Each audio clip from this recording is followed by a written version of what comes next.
Hi. They're making fun of me. Did you see that? The drunk people are making fun of me. This is how the live stream. Did you see that back there? Yeah. Why no boost this weekend? Because my kids are in town, which I have put in lots of chat. It's a holiday here in the United States. I'm taking 5 days off. I haven't seen my kids in 7 years. That's not an exaggeration. I haven't even seen them. I haven't even seen pictures.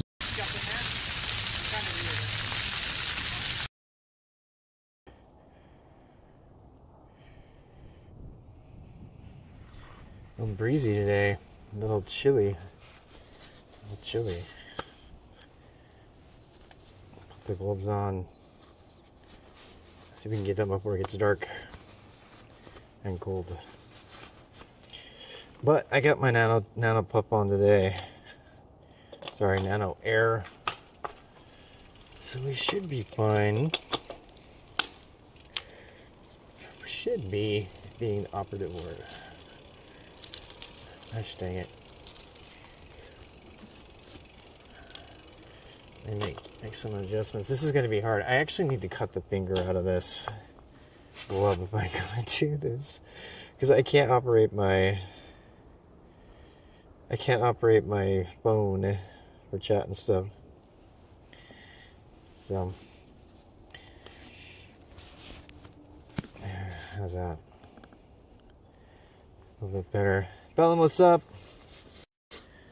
Yeah, these things they're good. They don't they work with the phone, but they don't work with fingerprints. Glove of use. I know. I might have to do glove of use. Ooh, I do not have enough battery in my phone today. It's the one thing I did not charge. Oh, I feel so good though. I do. I picked the perfect clothes. What's the temperature right now? I need to like start writing down my outfits for the different temperatures. So we have like a standard outfit per temperature kind of thing. You know what I'm saying?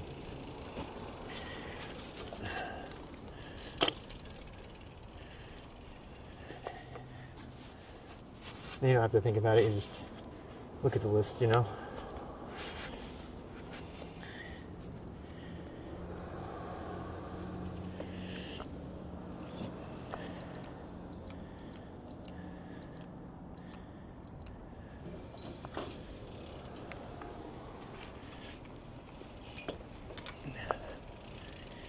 I feel really cozy though.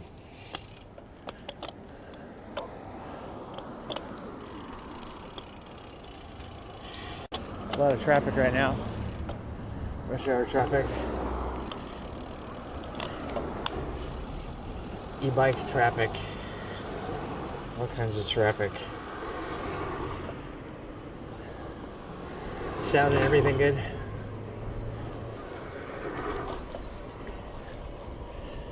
Mm-hmm. 6 degrees according to the overlay. Nice. Good to know.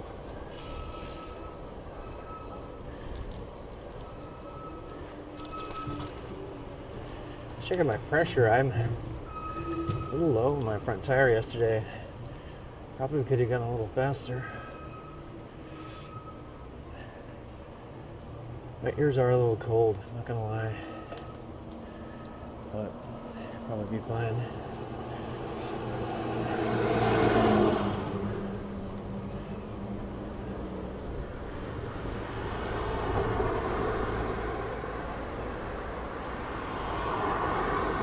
It's just a happy little ride after tons of riding and then a super aggressive ride this morning. I couldn't stop myself. In Zwift. Ended up racing. I was supposed to do a Zwift recovery ride, and as usual.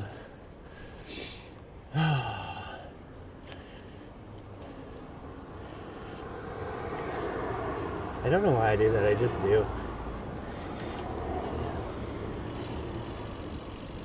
I hope that my car doesn't get in trouble there. I'm a little bit worried about that. Like one day it's just gonna be towed or something. I think they would probably call me, right? You know what? I should send an email to them. I should send an email to them. I'm just gonna ask them point blank. Can I park my bike here? I mean my car here while I ride. Those to just park outside, you know? Not that big a deal.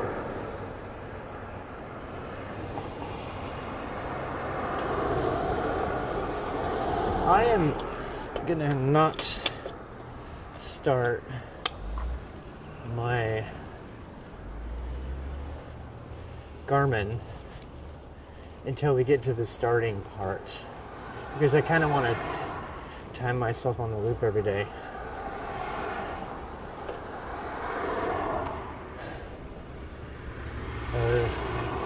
This lead-in part is just kind of chill.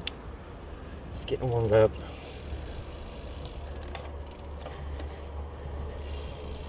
Jandra, good to see you. Good to see you, Jandra.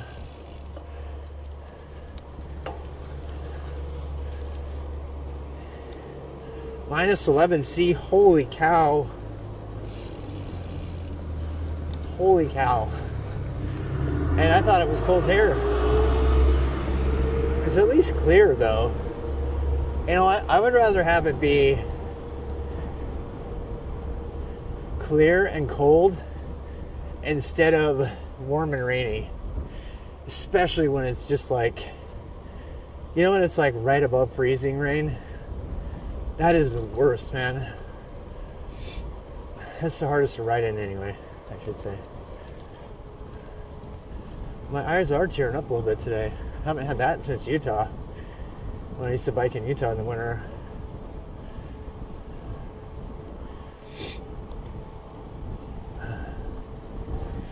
And you get all snipply. All the symptoms of cold weather riding.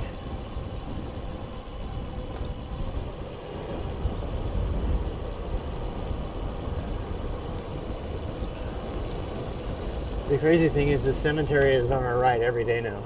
Twice. We have to be reminded of mortality.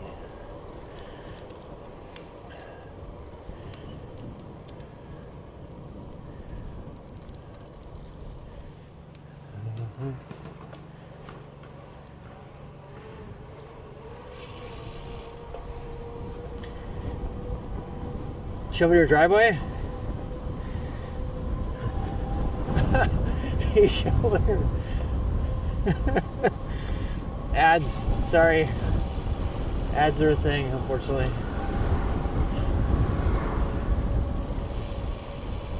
I'm actually going to stop at the lead-in spot, make sure my computer's working.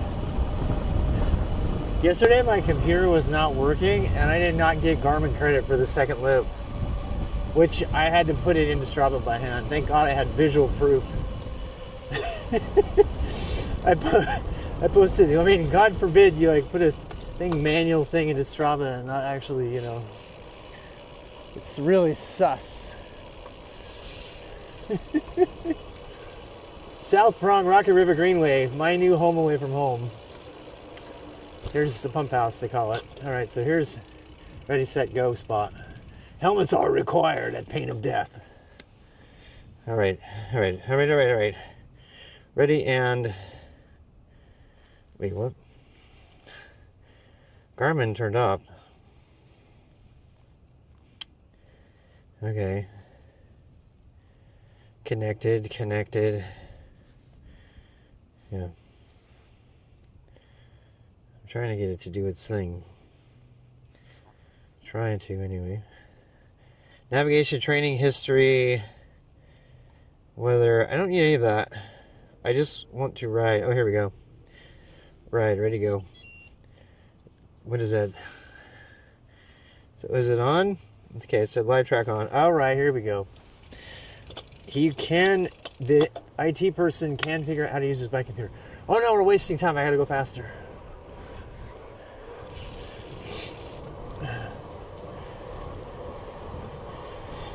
Ride safely. Hey, Moise, how you doing? Yeah, I'm absolutely riding safely. I'm actually, I made a final version of this loop, and it has nothing but trails. I figured it's more fun, it's more happy, less stress. I'm still gonna push it, don't get me wrong.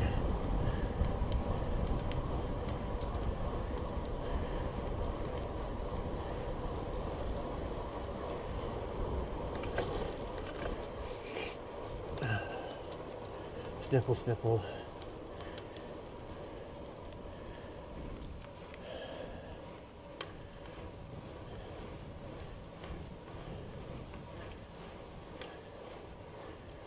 Oh, my legs. Oh my gosh.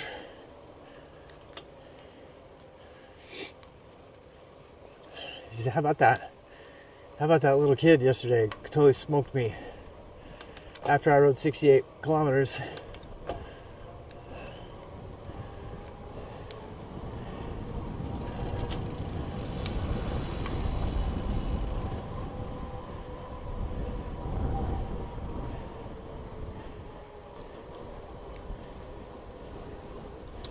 There's a lot more kids out riding their bikes lately. I find that to be positive.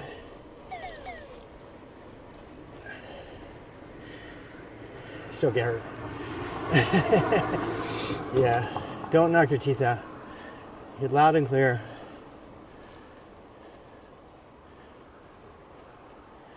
These afternoon rides are just conversational, fun rides. They're supposed to be anyway. So that's definitely my goal.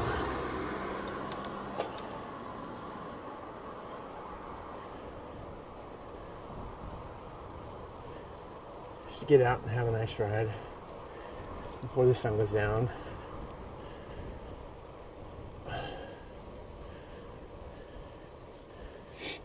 My stepson made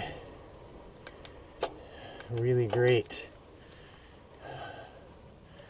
what is it, Korean beef or something?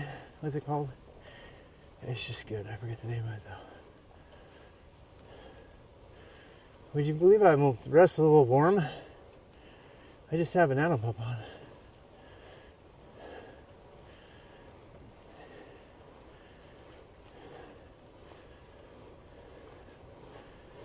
Okay. Probably could have got away with the flannel shirt.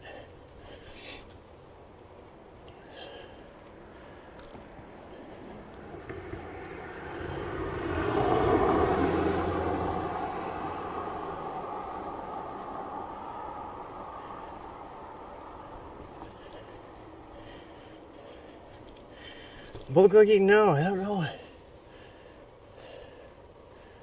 I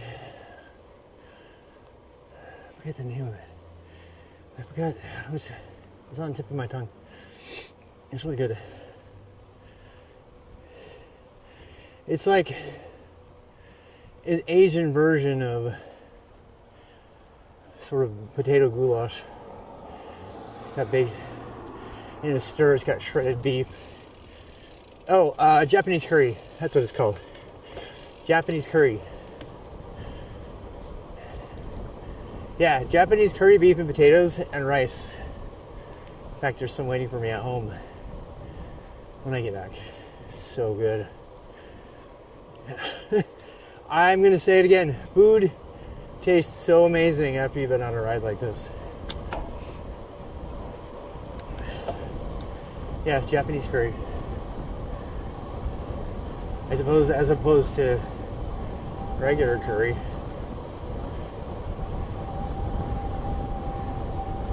Gotta grow my beard out. Getting rosy cheeks.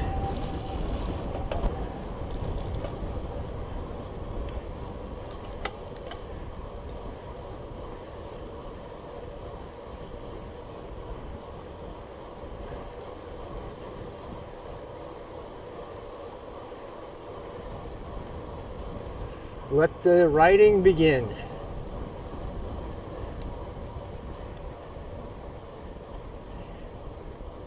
Tell you what though, every time I go into riding mode, riding phase, as Bellum would say, oh look, they salted this. That's, ooh, somebody's got a fireplace.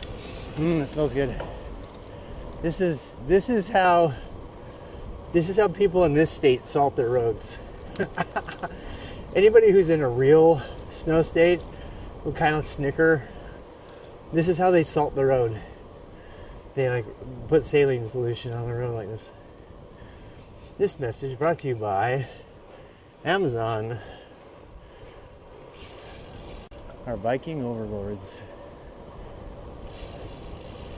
Hi. I'm telling you, man, there are a lot of kids out there. How you doing? There are a lot more kids cyclists out this year than last year. I'm like, what changed? Did it get cool or something? I honestly want to know.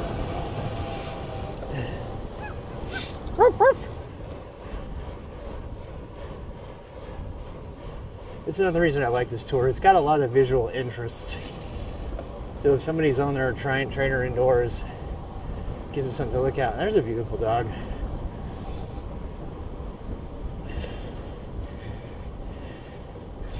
You just keep your beard trimmed? Yeah, me too. I chopped it because it was bothering me. It was itching, you know how they get. Yeah. I just had a ironic mustache. I got a new set of 70s frame glasses. I look like a pedophile. Which is kind of funny because I'm not. Okay, I gotta know if this road goes through. We're just exploring today. Rob went exploring, RWX. Rob went exploring.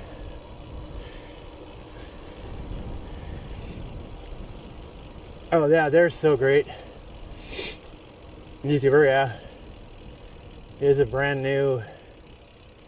God, where does that go through to? I bet it can't even be mapped yet. That's gonna be done by the middle of spring. That's like a bridge crossing and everything.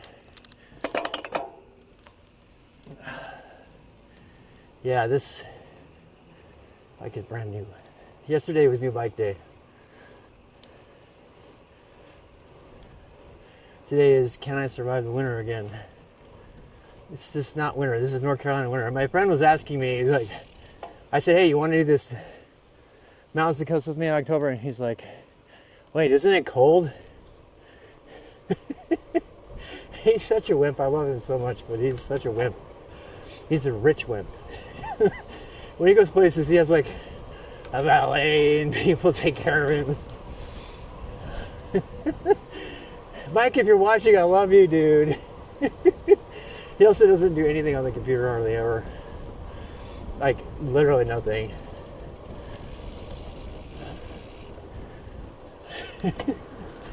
Yeah, they definitely treated this for salt.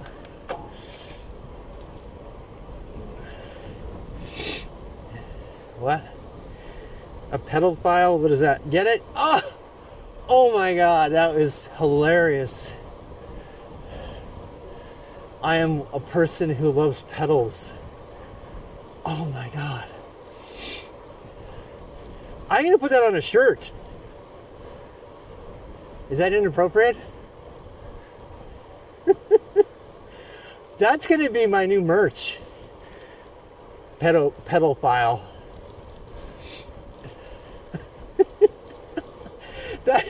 That is so cool. You know what? If I like really leaned into the whole like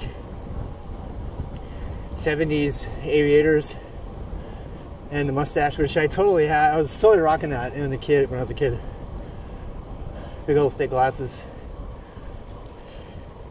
I was gonna get one of those really 70s like elastic, you know, glasses retainer bands to keep my glasses on because they're really heavy.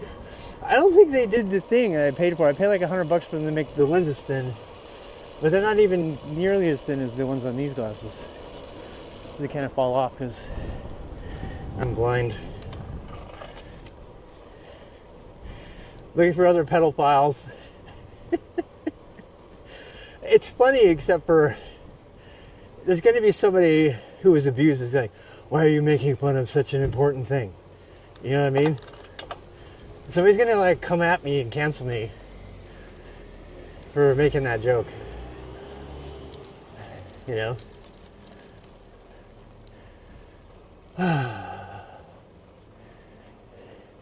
It would be like if you were a cook and you had like a, I don't know, like a cooking apron that said chronic masticator. I'm a chronic masticator. I love to masticate. Ew.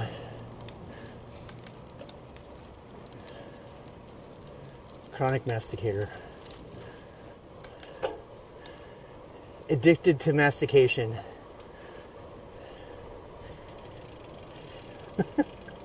Stop making inappropriate dad jokes, Rob. Oh my god, it's another Amazon already.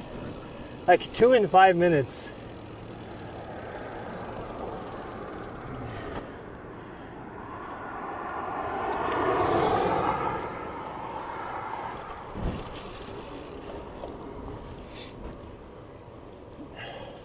Hey, they're skipping. Skip to Maloo, my dog. They're out for early football practice.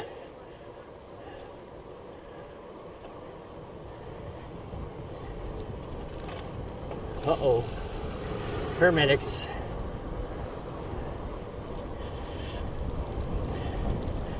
EV trucks. Rivian. Yeah, they have a lot of Rivian EV trucks over here. Absolutely. Yeah.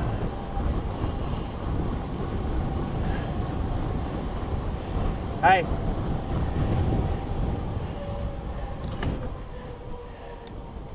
This is just an easy spin. I'm not even standing up for the hills. So there. I've got to make it so that you guys can play clips. I want to make it so you can play clips. Not my clips, like my favorite clips, you know? Like, using my clip tool. I'm going to do that for fun.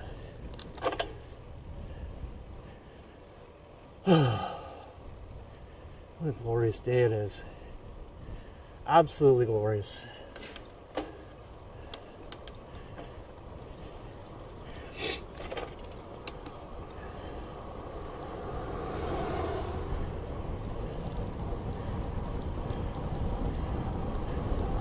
Yeah, what is it? -6, huh? You know what?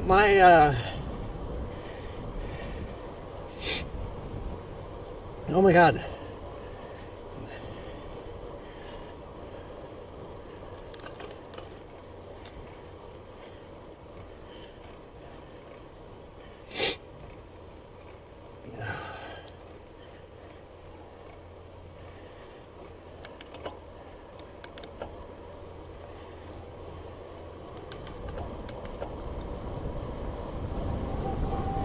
Whee!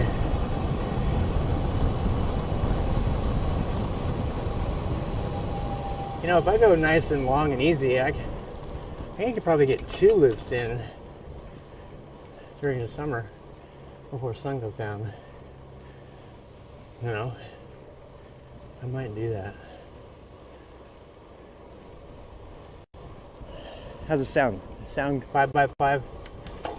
Whatever they say.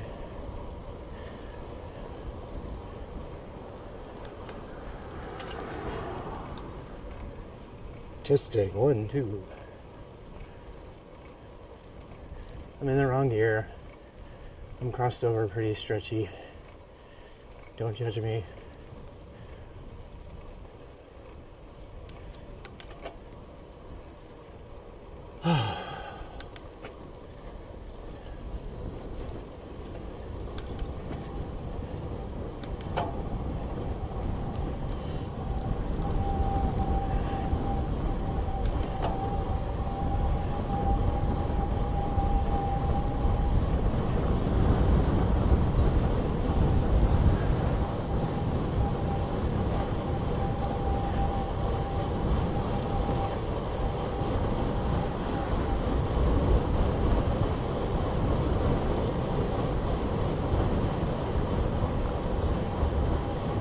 I saw Zafir, what's his name? I think it's Zafir in Russian.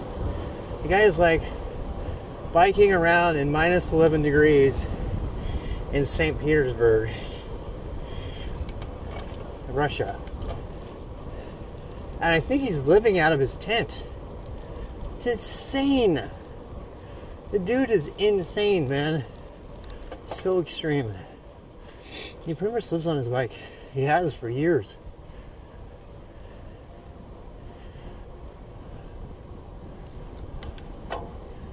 I'm such a wimp. I don't want to do that.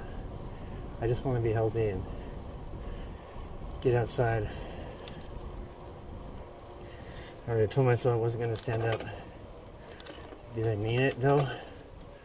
Guess we're going to find out. Hey, that one of those fake torch lamps lights.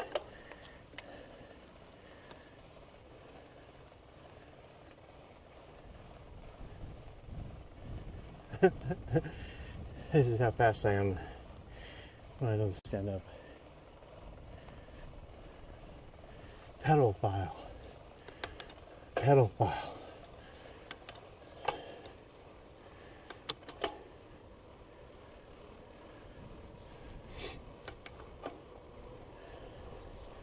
You guys been watching the SNL 50-year reunion?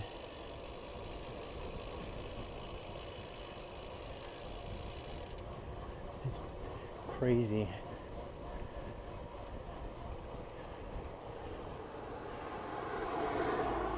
Alright, I'm not standing up. No standing. Just grinding.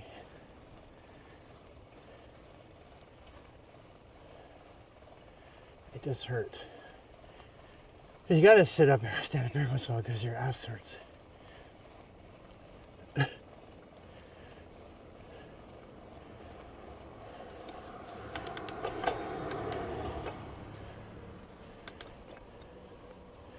hit 40K this morning.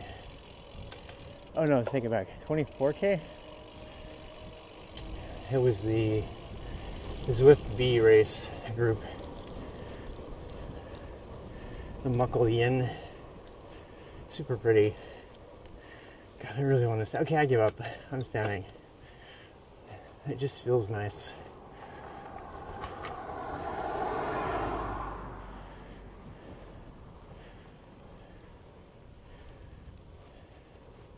These hills are so much slower when I don't bust it.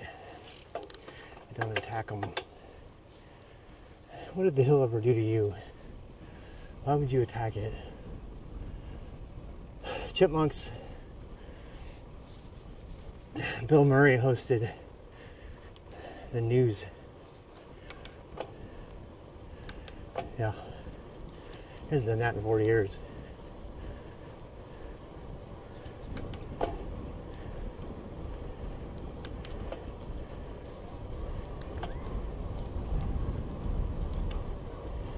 Wait, lemonade stand? Wait, what? Oh, it's President's Day. I don't think I have any money. I gotta get lemonade. I gotta get lemonade.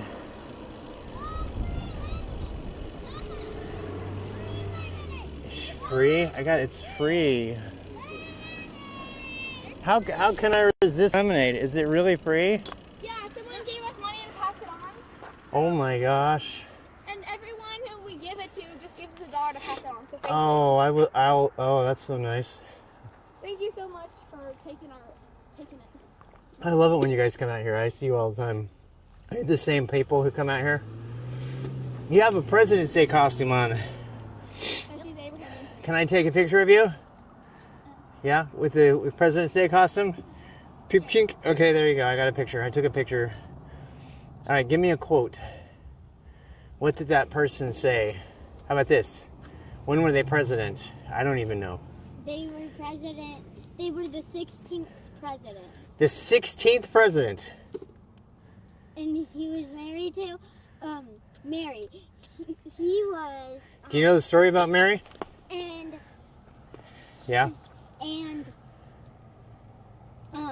Mm. His This is 11 good. This is how I and like it. It's not too sugary. It's kind of like just.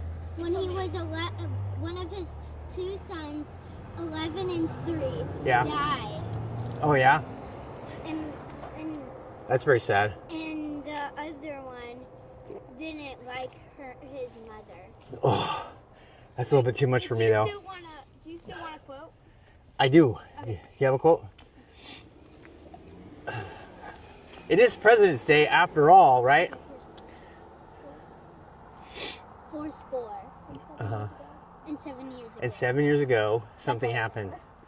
Yeah, everybody knows that part. That's great. And I love your Crocs. Thank you. You got like awesome pants too. The pants are like shiny, and it's like if Lincoln went to a rave. I'm sure Lincoln had fun, right? He wasn't just serious all the time, right? He was probably.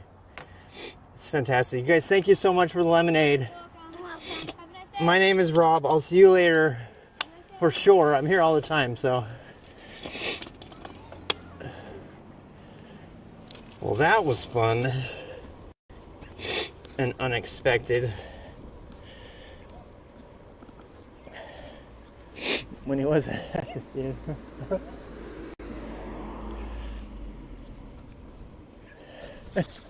lemonade stand in 60-degree weather. That's how we roll in North Carolina.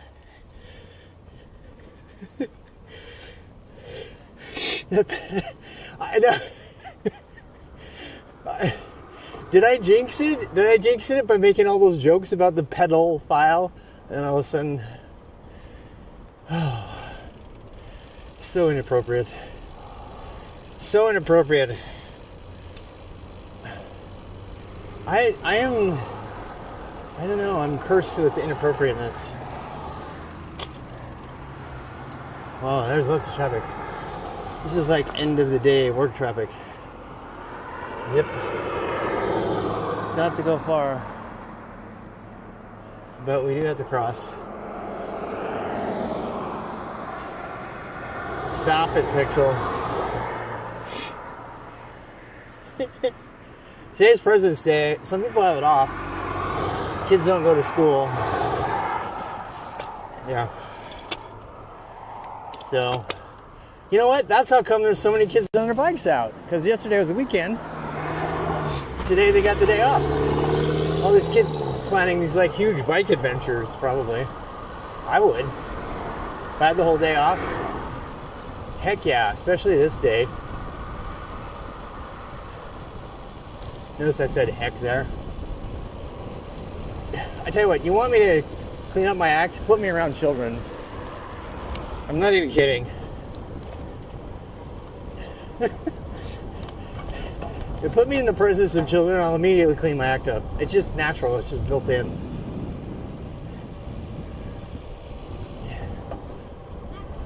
Oh, yeah, definitely a day up today. That gravel's finally dried, and that dried fast. That gravel trail, it did, it dried kind of fast.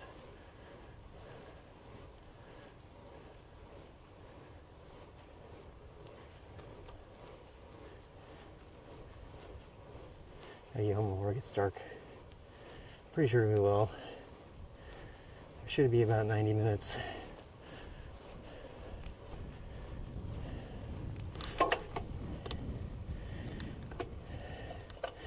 When you're at work in the library? Yeah. Yep.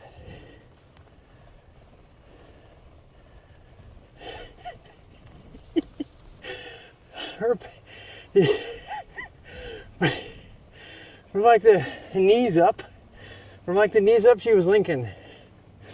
But from the knees down, I don't know what she was. She was like a raver. She had ultra sparkly sweats on and Crocs. Oh my God.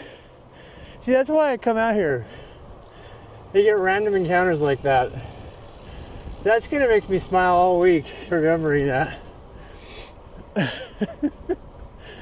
She was so funny. Her big sister, her friend, was like, "Here, I'll give you a quote. Fourscore and 7 years ago.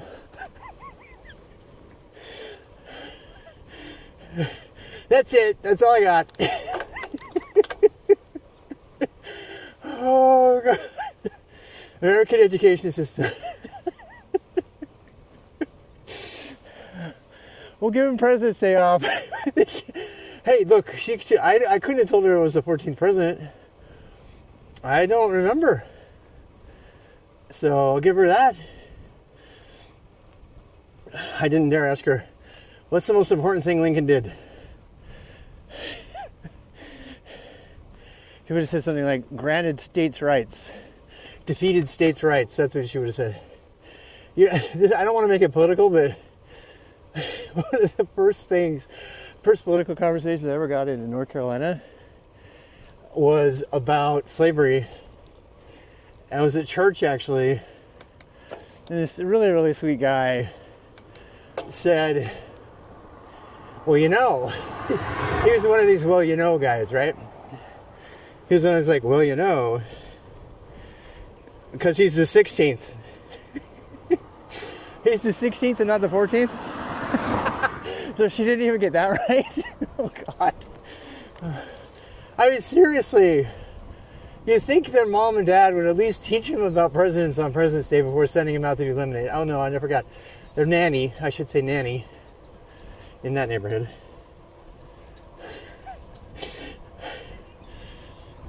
So, that was so funny.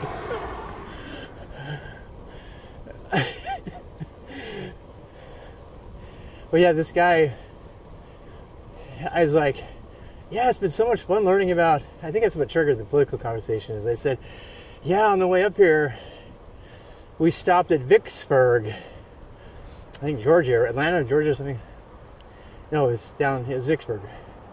Vicksburg was the site of one of the most decisive battles of the Civil War. It was on the river and everything. And it was fantastic. It was super amazing. It was like Civil War guerrilla warfare. People were like literally 6 feet from each other, but they couldn't see each other because of the berms and stuff.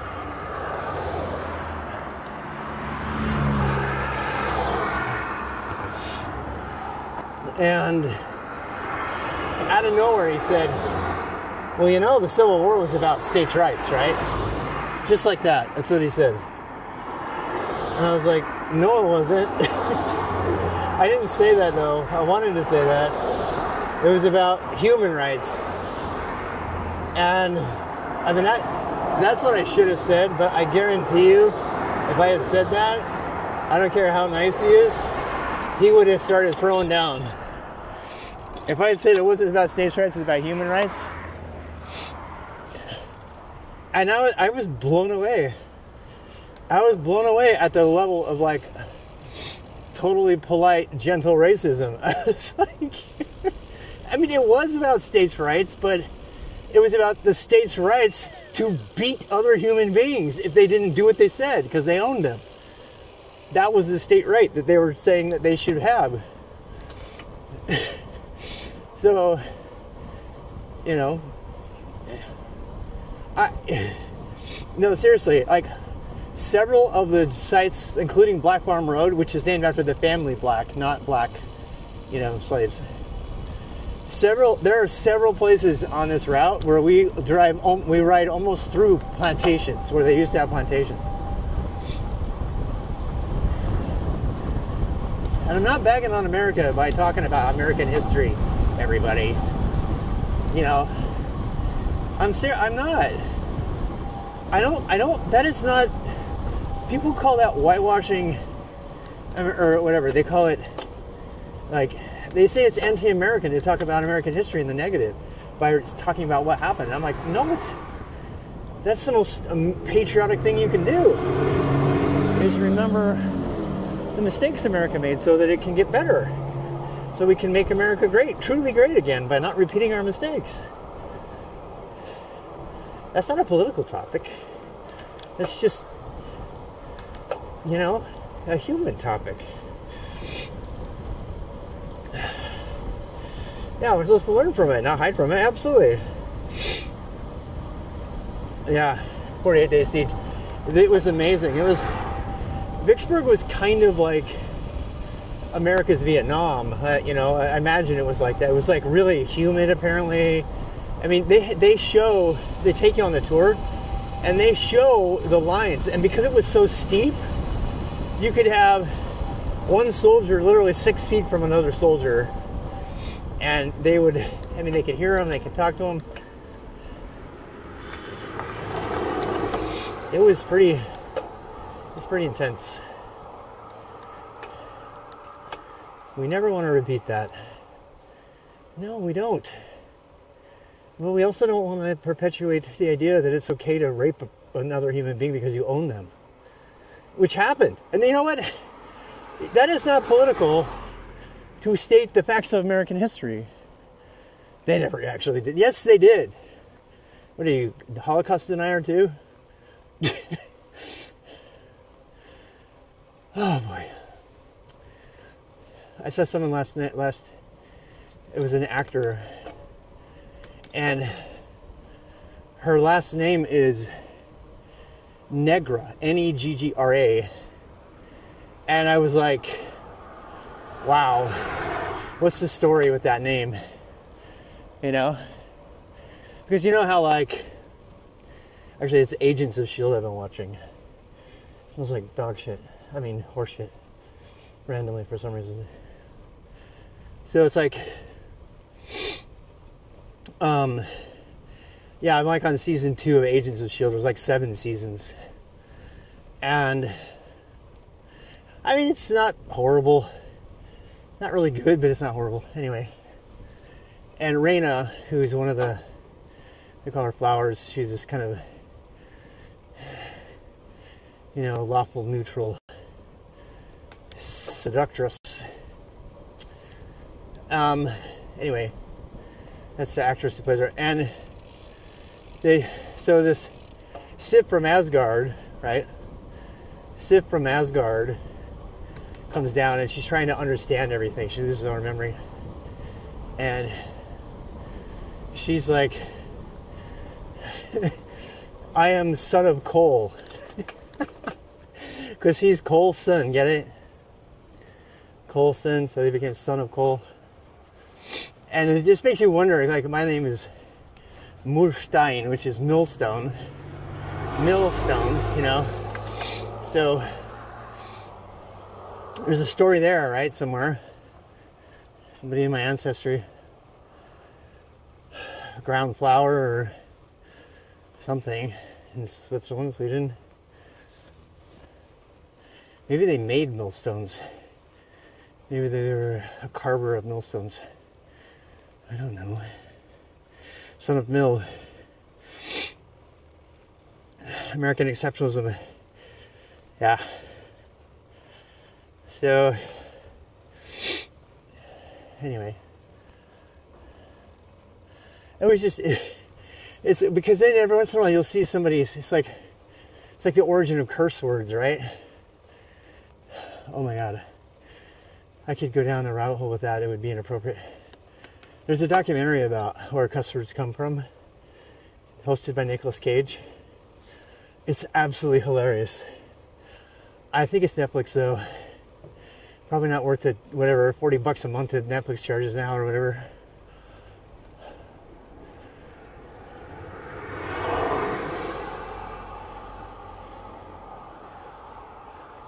It's hilarious though.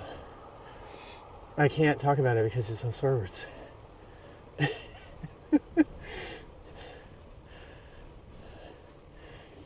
We gotta be suitable for work.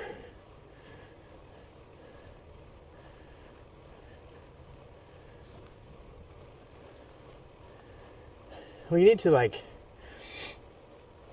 need to put markers on this bike route that show the mileage or the distance, so we can tell how far in we are, like half or whatever. I can't really tell you how far it is, how far half is. Birkdale's like the last third. But this country store right there, that little country store, I think that might be the halfway point, actually. that are like Eric's daughter. Yeah. You know, that's actually something about the Russians that I really like. They have these things called patronymics. And they're, in addition to they don't really have middle names, but it's kind of like their middle name. So, I like Victoria. I talk about Victoria Mikhailovna. That means daughter of Mikhail, right? But if it's a guy, Mikhailovich, as opposed to Mikhailovna. Mikhailovna is the end if it's a girl, and if it's, you know, I'm trying to think of one. But yeah, it's a lot of Russian immigrants will take their patronymic as their last name. It's kind of the same thing as Coulson, except for it's a sort of a middle name automatically. Yeah, it's a Russian thing.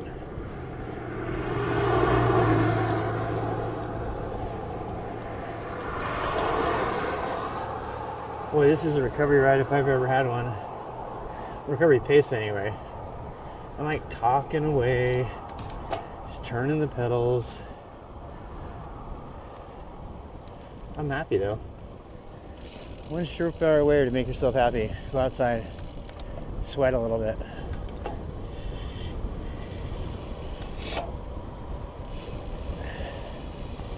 Snacks at the halfway point. Yes. Norse who oversaw the Russians for 600 years. Really? Still honor their Norse ancestors. That is so cool. Did not know that. Did not know that. I did not know that. Norse ancestors. Chandra is full of facts. Full of interesting facts.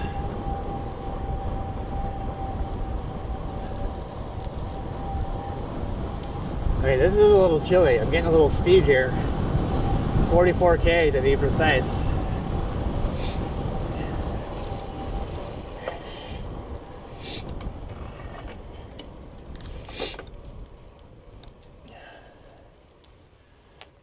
I have cold weather nose.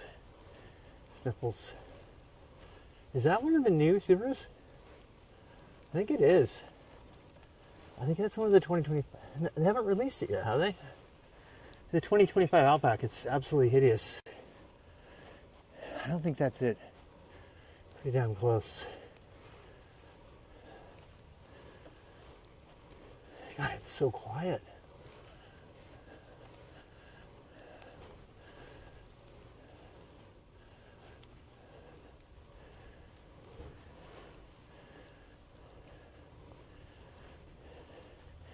You know, it's what no people lived here.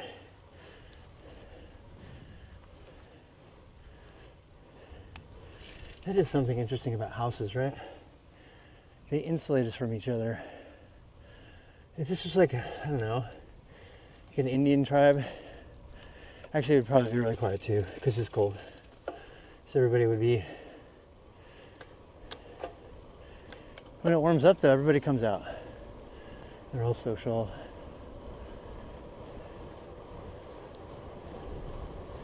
I will say I do miss having a really great fireplace.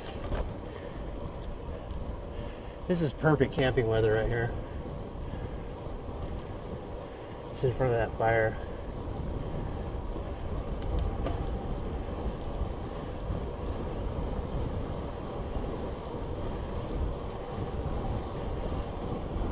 Hello. There's some people came out with their parkas on.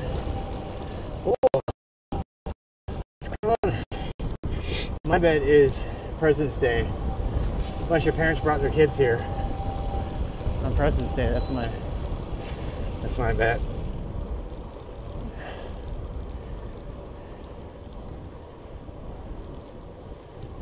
Oh yeah, lots of tennis players happening. Definitely tennis kids. There's lots of kids playing tennis. This is one big golf place.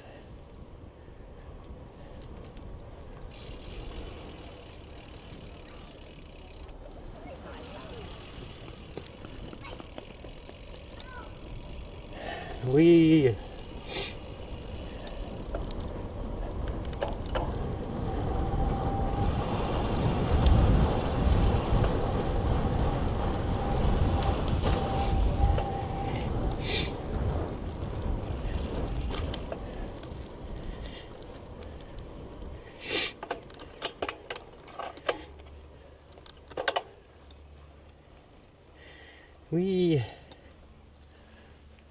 I'm always afraid I'm going to miss that turn because I go so much faster on this bike.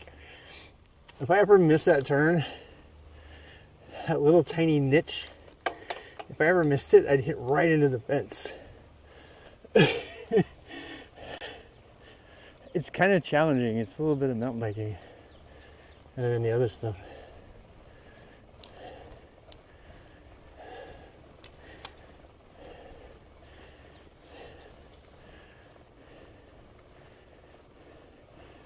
Boo. She's looking for a place to poop. It's too cold. If that makes it fun, yeah. I had a little danger. Not too much.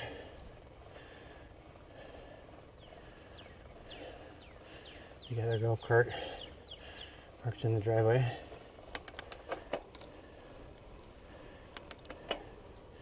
Can I just tell you, it was worth all $2,000 to not have to use bar end shifters anymore. I am not even kidding. That was literally the thing that, hey, hi. That was the thing that changed my mind. I was getting my other bike ready and I was getting ready to go outside and do my whole ride and everything. And then I remembered in the cold weather having to use my bar end shifters after having been on Zwift and using my, you know, whatever. And I was like, no, I can't stand it. And I started pricing how much it would cost to convert my bike over. And I was going to be into it like $300-400 just to convert my shifting system on my big heavy Marrakesh, which I still have. And I was like, no. And then I made the mistake of going to a truck store while I was thinking that way. And then I saw the bike on sale. It was marked down $2,000. And I was like, oh my God. It is a buyer's market for bikes right now. It still is. It was last year, but really now it is too. It's really bad. It's horrible for people with used bikes trying to get money out of them. But for anybody who wants a new bike, seriously, it's a total buyer's market right now. Because they got all this overstock. So you don't pay more than wholesale. It's so great if you want a new bike anyway.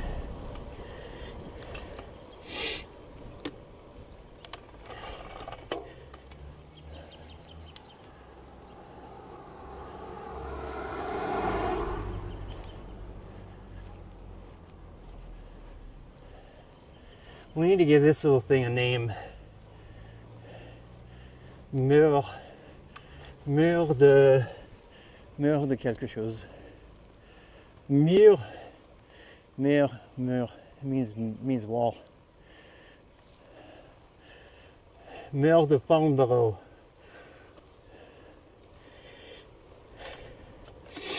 Another wee.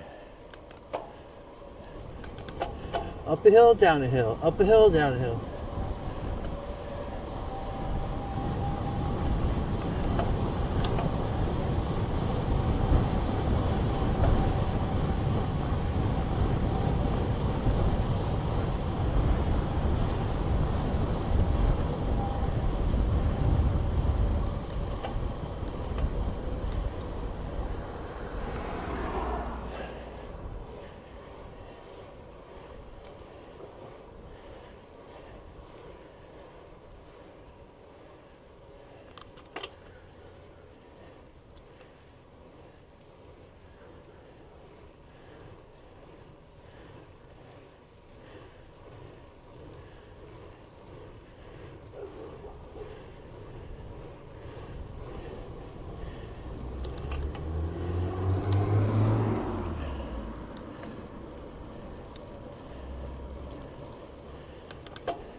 Sunset Barnes, yeah. You know what the worst part about Barnes is? All the times I cracked my knee on it, for whatever reason, it's like a knife. You know? Like he'll get a little lazy on a turn or something. I'm tired or whatever. Or even I'm just resting, right? Sometimes I'll go to rest and I'll pop off, this thing, and I'll step down and I'll be too close to the handlebars, and I'll gouge that thing right into my sore quad. It hurts like crazy. You only do it like 3 times, and then you never do it again.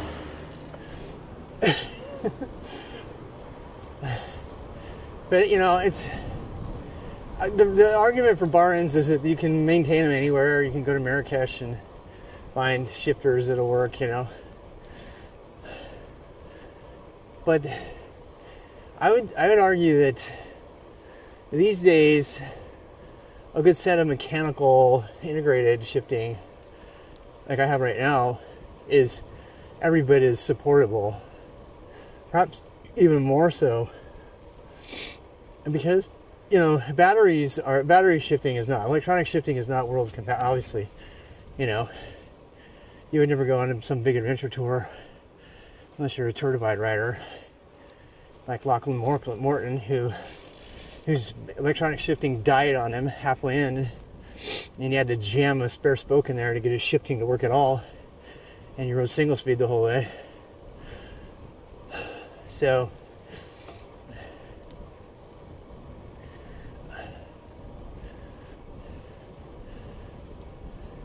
the reason I found out ultra people love that is because their hands get fatigued from all the shifting, because they're going so far.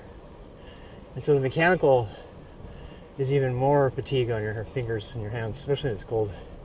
So they just push a little button, or they stay in arrow position and they just tap a little pip on the end of their bar, and it'll shift them. They don't even have to, it's like absolutely don't have to think about it,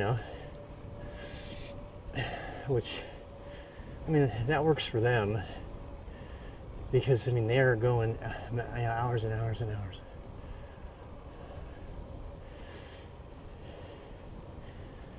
You hear your knees and everything? Yeah. Yeah, it's that, and the other worst thing, this is the reason I don't do spiked pedals anymore.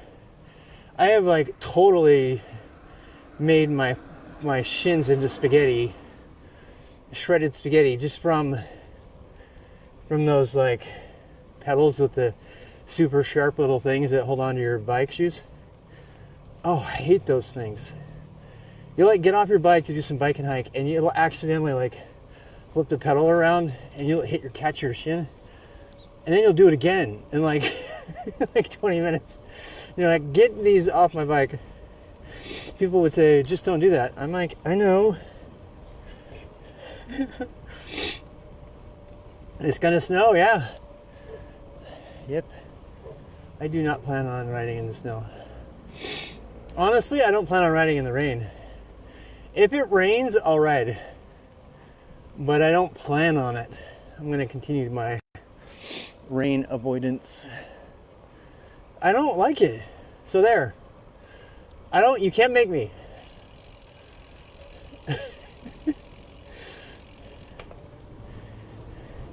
You have a Boy Scout leader.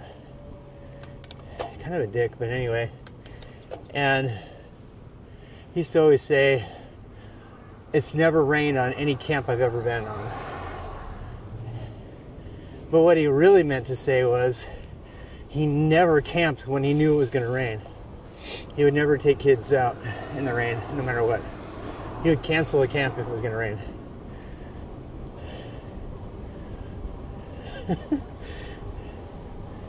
He also had to get a permit to bring his 50 guns into the state. Can you imagine having so many guns? You have to get a permit to bring them into North Carolina? That's how into guns he was. He had to get a permit.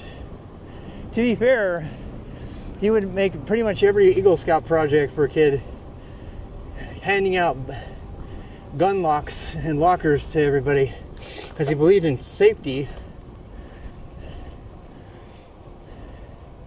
He allowed the adults to come to his activities. He would buy, I don't know, like $600 worth of ammo and shoot it all up and blow up watermelons and everything. The Boy Scouts would go over there and just like blow everything up. And people were so excited for that activity every year. They were like looking forward to it.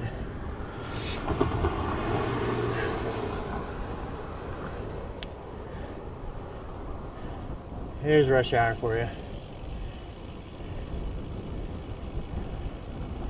Oh, I don't know how I'm going to merge with these guys. Guess we'll just wait. If I have to, I can just use a crosswalk. That's the great thing about biking. But I don't want to.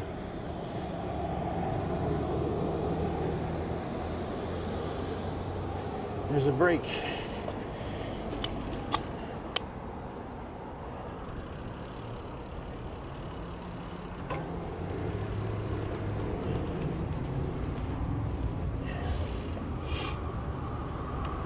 You go ahead.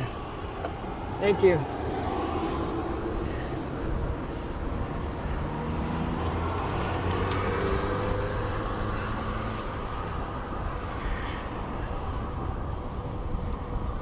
Wait, what's the turn here? I got into my thing.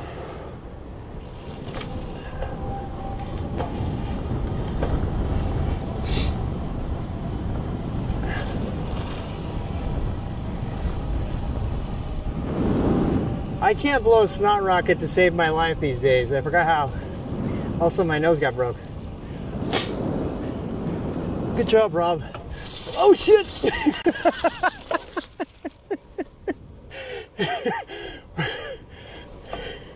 Snot rocket fail, almost rides into a tree on a downhill. Oh my god, you can't make this stuff up. Worst cyclist ever.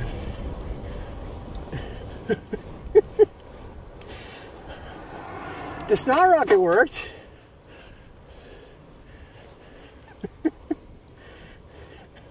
God. Moist is like, be careful, Rob. Ruff. Ruff. Ruff. Ruff, ruff, ruff. Ruff, ruff, ruff. Ruff, ruff.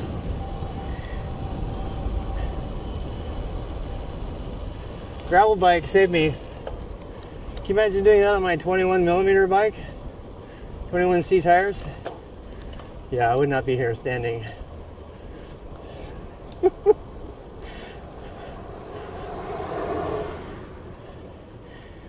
Oh god. Of course you clipped it.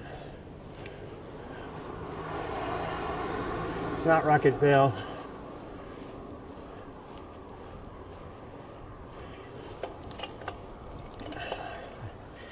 Oh boy. Silky spicy squirrel.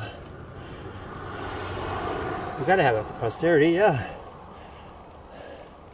I really hope I can upload all my old clips. Oh, check these guys out. Old school tandem.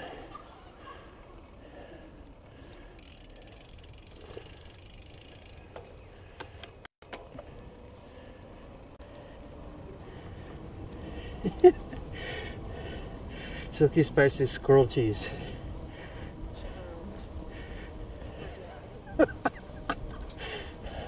I was almost tasting silky spicy squirrel.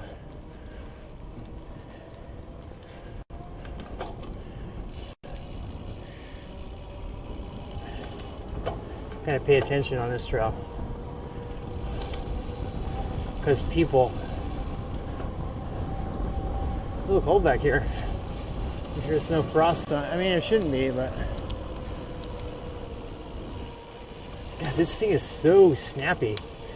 This bike, it's really snappy. I love it, but you just gotta be aware. We've got to be careful. Hey, hi. How you doing? Happy President's Day.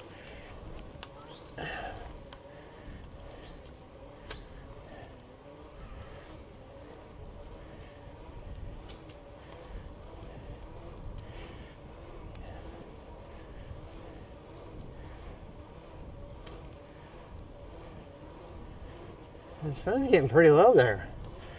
What the hell?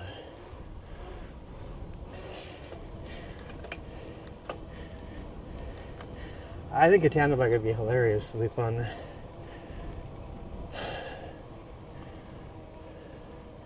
I got nowhere to put it except my bike shed.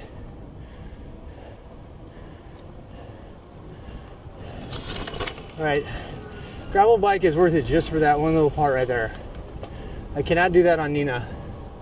I had to go through the little stupid turn.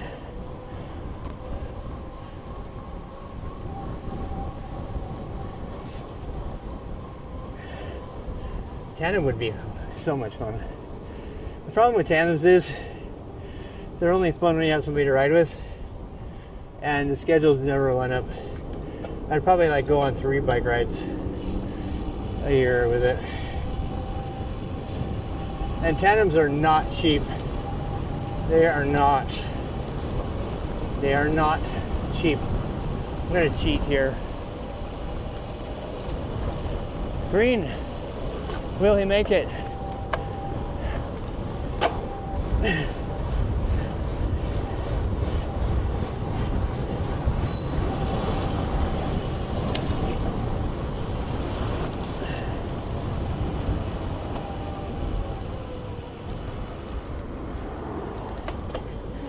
That was perfect.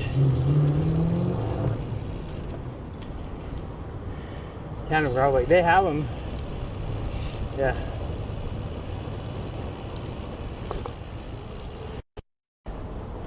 Tunnel coming.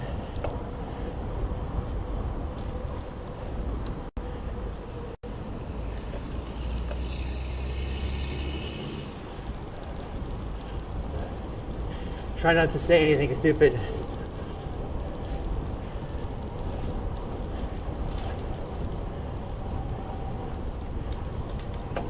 Runner girl, poor guy. How is the frog not frozen? That frog. Only the hardcore people are out today.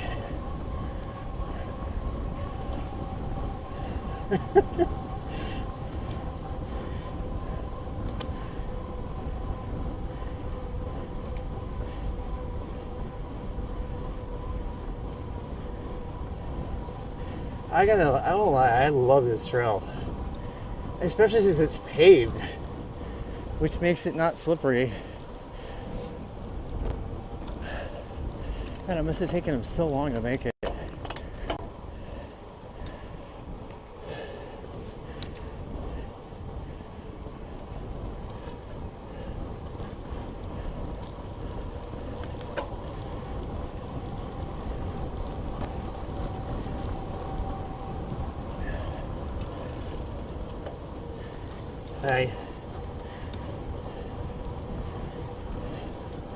I'm telling you, trail goers are more accepting of me when I don't wear a Lycra.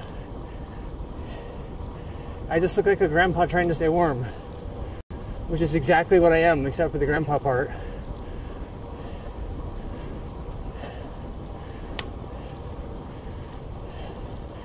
Hey.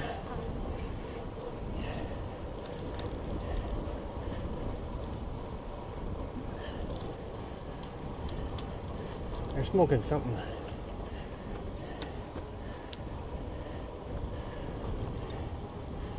On the left. On the left. Thank you, thank you. I decided not to put my bell on. Yeah, no bell for me. My Garmin's trying to remind me of like steep turns. Or sharp turns. There's no car I can blow this thing.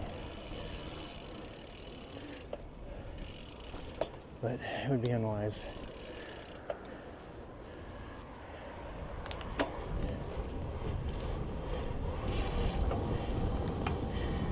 Rocks I might be frozen. This is true.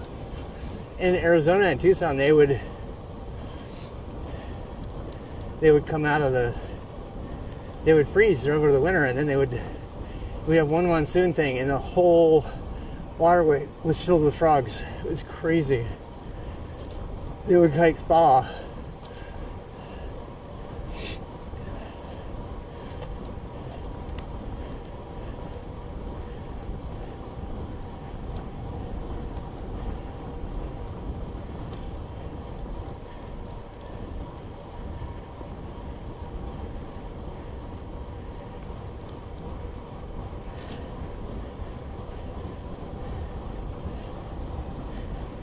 Hi.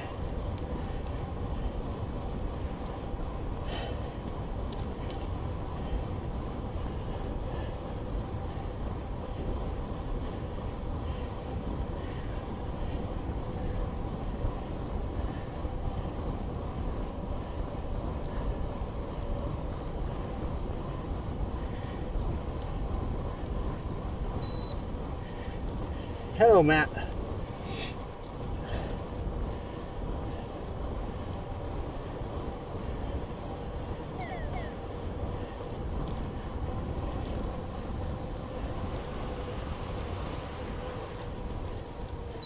On the left. Thank you. Oh, sorry. You're fine. My goal is to be the most polite cyclist in history. I will fail, but I will try. Bigfoot. Seriously, it's so much like Zwift. It's like Zwift for real.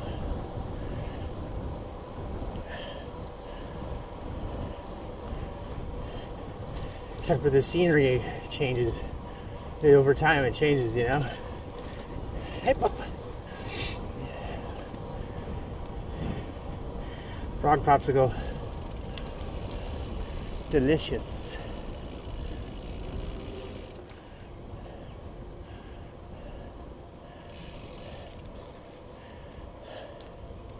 I went to charge my rig yesterday. It was covered in mud from the water.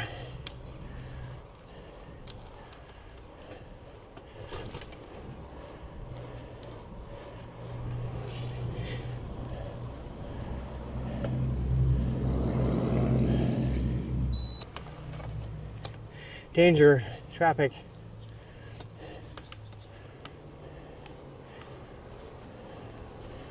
See, that's 2 lights in a row.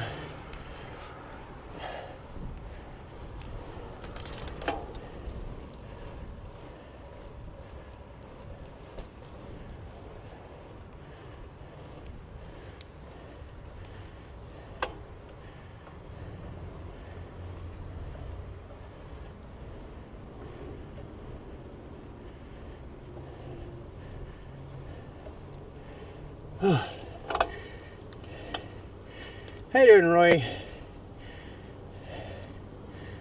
Do I bike or e-bike? I bike. E-bikes are fun, for sure. I really am not interested though. Call me old-fashioned. But you know what? Regular bike technology has gotten so good since I've been alive. It almost feels like you're on an e-bike. Because even cheap bikes are extremely efficient. You know, way more than they used to be. So, it's kind of fun. Minecraft mode.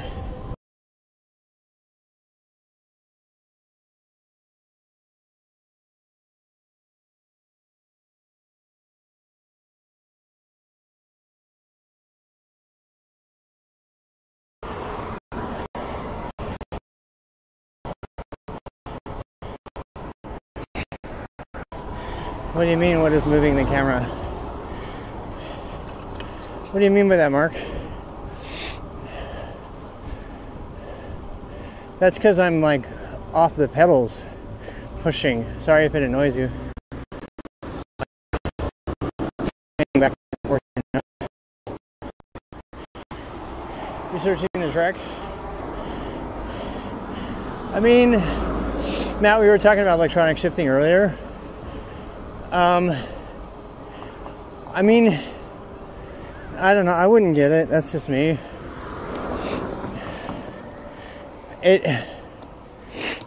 And they're trying to, you know, sell us on the idea of it, and I'm just not sold. It just, you push a button, the gear shifts. The end. But if your batteries aren't charged or they run out or anything like that, you know, you're screwed. A little bit of toe overlap. Did you hear that? I swayed a little bit and got some toe caught. I don't have the thing yet, Mark. You just have to click. Click the thing, Mark. The IRL map. Thanks, Nick. Instead of cables wireless, it's Bluetooth. It's just Bluetooth shifting. It has a little motor. Oh, nice.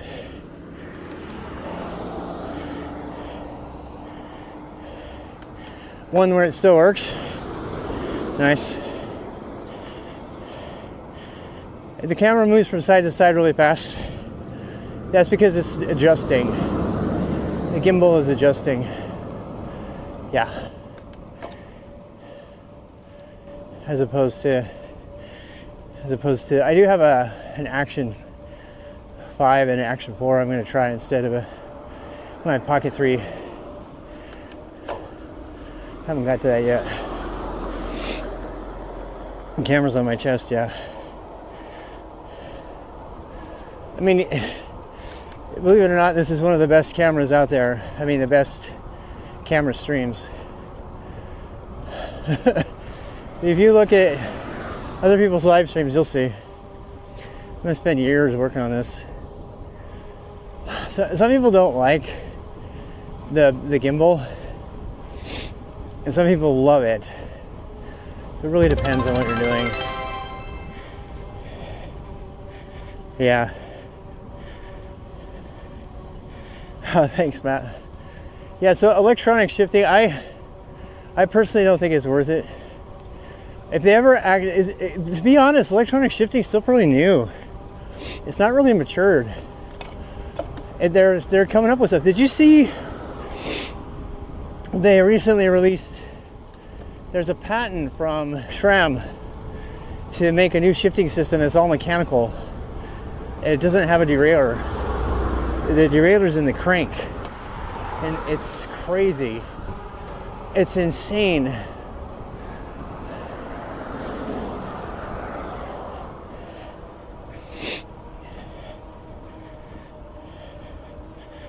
It shifts well under load, yeah. But so does mechanical. Yeah. Good mechanical these days. This is a new Dumani, and I've got 105, which is, I would never go below 105 because I like to say, I don't want to fight with bad shifting ever.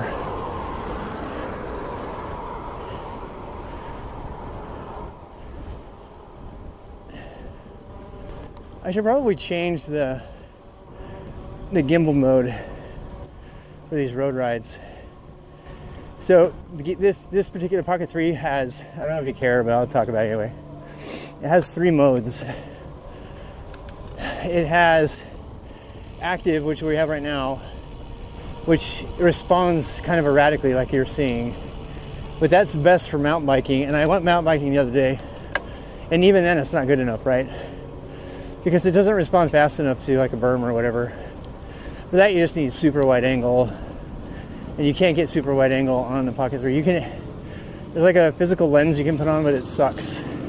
I had it for a long time. Pocket 3 is really great for blogging and low light, etc. So,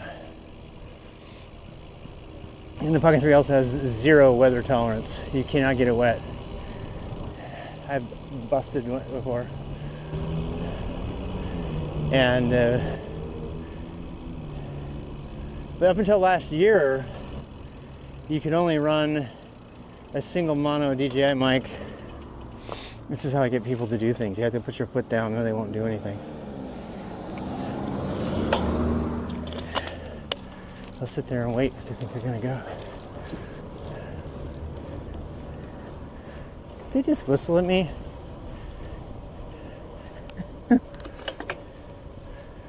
It's that ass.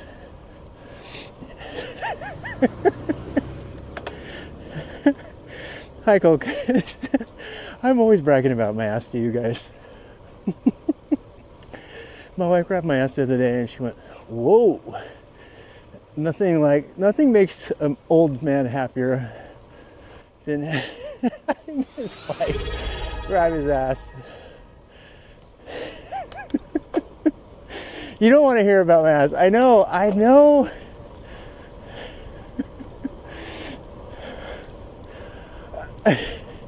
Not much else works, but oh, why do we always talk about this? You do like Sharam Electronic? A lot of people like it. You know what? I'm not gonna say it's bad because I haven't tried it. It's like green beans. I haven't tried it.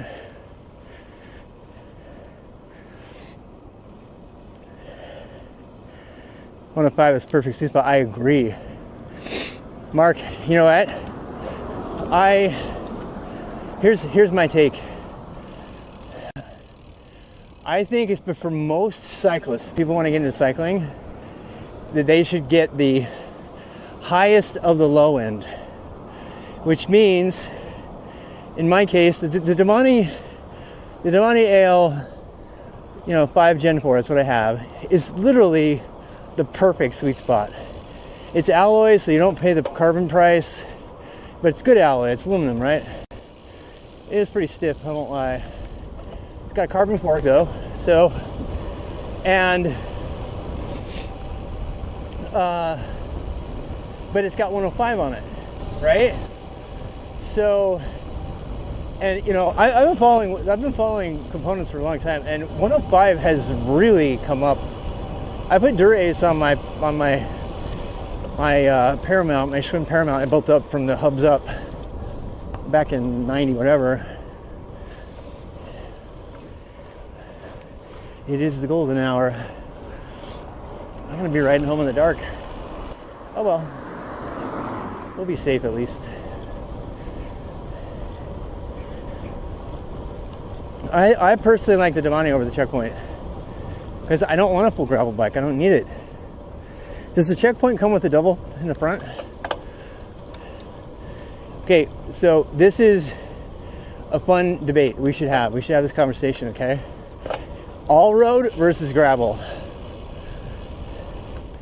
There's an article out there from a guy, it's kind of tongue-in-cheek, and he has himself throwing his gravel bike in the trash.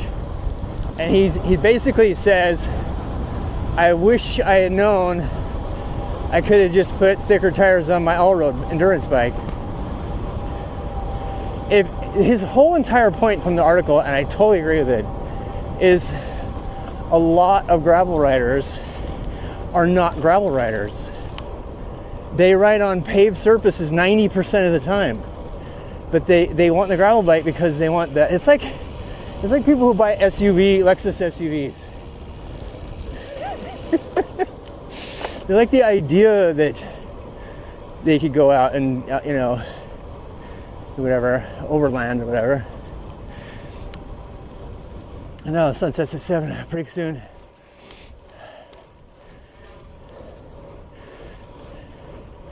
We'll be fine still. So I looked at gravel bikes for a year, and I'm so glad I didn't get one. In fact, today I just wrote an Obsidian note about it. Because I'm running road pedals on an old road bike, endurance bike, which you can really push down on, man. My feet are happier. Like unpopular opinion, SPD pedals are uncomfortable because they make, unless you have really crazy ass stiff shoes, in which case you might as well just get a road shoes. They have unusual balance in the pressure points, SPDs. I mean, I know they make really good gravel shoes that are, anyway. So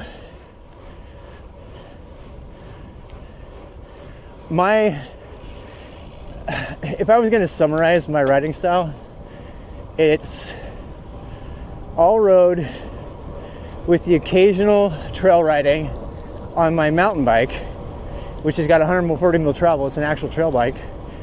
And but when I say all road, I broke it all down. I wrote a note. I broke down my riding. I was gonna, if you take away indoor riding, which is 25% of all my riding, then I would say if you didn't have that, I'm 90% all road. And all road means if you're on gravel, it's still considered a road, right? So, Pipe Shot, good to see you. Do I read my lease? No, I probably should. Mountain bike, yeah. Hybrid tires on it, hell yeah. I did that for years. That was my main college bike. My main college bike was a mountain bike I could change the tires on. Yeah. Yeah, if you've got potholes and stuff, I honestly, if you're Dustin Klein and you literally can't get away unless you're on gravel, muddy roads. Here's the biggest thing you give up by getting an endurance bike like this Damani versus a Crosspoint. And who knows, maybe I'll get a gravel eventually, but next year's bike. But the biggest thing you give up is the gearing. And I mean, I've been a roadie forever, and you notice when you lose the gearing. You notice it.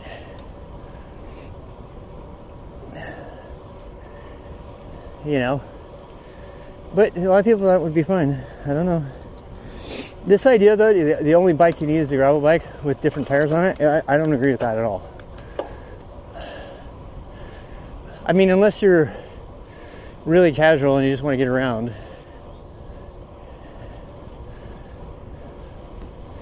But yeah, my riding style. So I'm an all-road driver with occasional mountain and, you know, gravel vibe. I really do like the spirit of gravel. I just don't think you need gravel for it. I don't think you need the spirit of gravel to be, I don't think you need gravel to actually follow the spirit of gravel. You know, like, what the hell is spirit of gravel? Spirit of gravel basically is enjoying a ride. I mean, let's be real. It's really changed though. The spirit of gravel is like, there's all kinds of like YouTubers, everybody talking about the destruction of the spirit of gravel and shit. The spirit of gravel was pretty much, you're gonna drink a beer more than you're gonna drink some endurance stuff, and you're not gonna wear a Lycra. It's not, basically you're a roadie and not a mountain biker, you know. Dude, there's so many TikToks about that. I love the TikToks where the gravel guys are talking to the mountain guys. Dustin has one, it's so hilarious.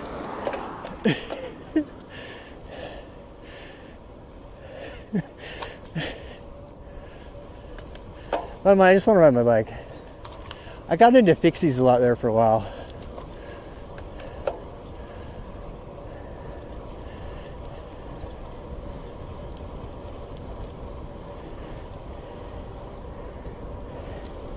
Yeah, if your real estate's a pothole, look, there is one drawback to the bike I have.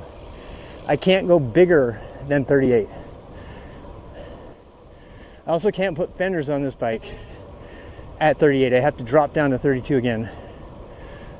It comes with 31s.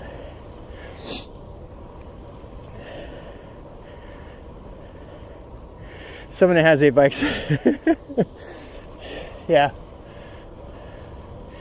I seriously thought about buying a gravel bike this year to replace Keshi's an adventure bike. Big heavy adventure bike, could carry anything.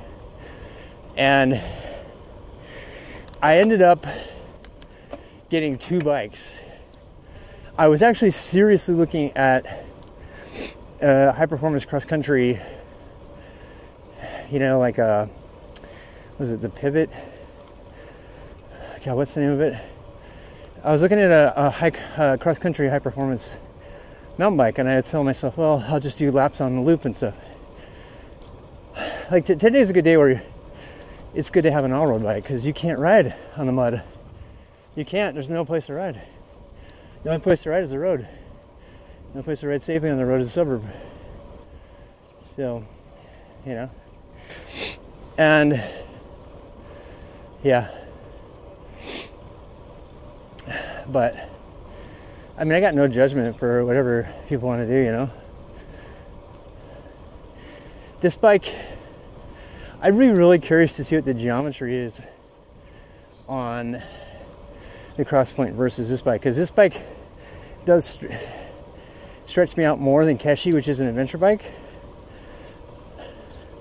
But I want to say it's probably about the same. The Crosspoint, anyway, I thought about getting a Salsa Warbird, which is such a fucking beautiful bike. I love Salsa's bikes.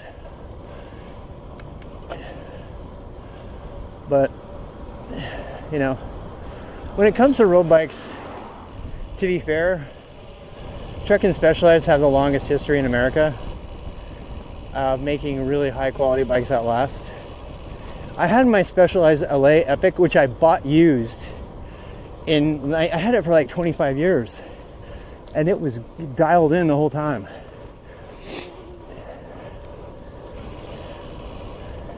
You know? I'm not saying Salsa wouldn't do that, but I would say this. If you're gonna get a bike, you can make the argument that Salsa invented gravel riding. That they were the first. Salsa has definitely been the most inventive of all the bike makers, in my opinion. One of Dustin's favorite bikes is the Salsa Cutty, the Cutthroat. That's the standard Turtledvide bike. He put a low travel front fork on it, on his Salsa Cutty, for like real gravel riding. And now all the gravel bikes are getting suspension. It started with, it started with just like, you know, stems that flex and seat posts that flex, and now they're like putting full suspension. They're putting full suspension in these gravel bikes now. Basically, gravel riding's turning into cross country. Cross country's turning into, you know, tame enduro. Seriously, the 120 mil travel bikes, cross country bikes, go read all the articles about it and videos. There's videos and articles all about it. It's like the cross country trails are becoming a quote more fun, more technical. And so they need travel on them. So the cross country bikes are turning into modest, mild trail bikes. And the trail bikes are turning into enduro bikes, and the enduro bikes are turning into gravity bikes now, which are so freaking heavy. Their only purpose is to go downhill as fast as possible and not kill the rider. It's like all shifting, you know.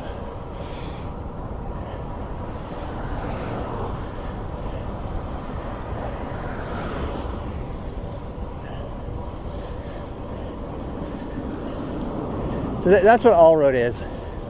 An all-road bike borders into gravel, just barely, just like sticks its tip in the gravel. It's toe. Sorry, it's toe.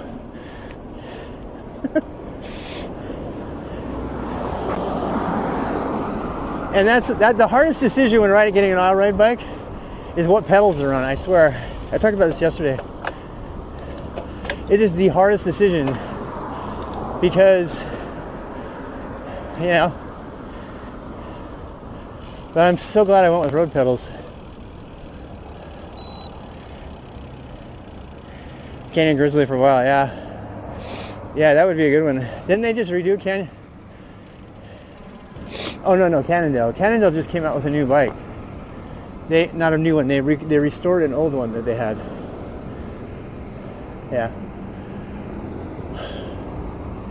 Oh God, there's another one of those stupid ass Have you ever seen those Cybertrucks in the hill climbing competitions against actual trucks?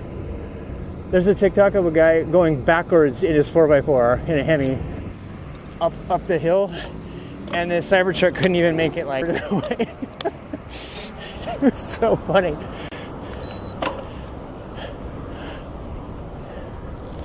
It's like it doesn't do anything that it set out to do. Like anything.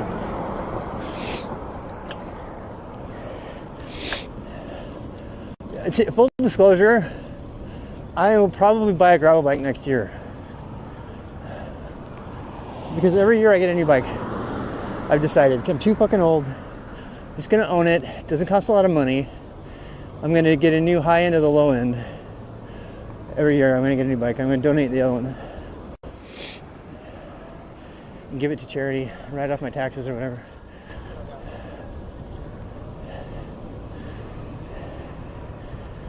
I don't have lights, so I should probably put visibility lights on. I don't need like see in the dark lights, but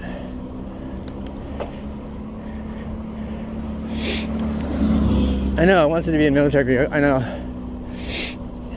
No, they can't tow off-road. They can't do anything. All they are is they're so much worse than the DeLorean fiasco when it came out. They're just proof of idiocy. If you buy one of those, nothing says I am a huge fucking moron more than having one of those things. And they don't even know it. They think they're so cool. Like, by what measure are you cool? Your ability to spend money on stupid shit? I have so much money.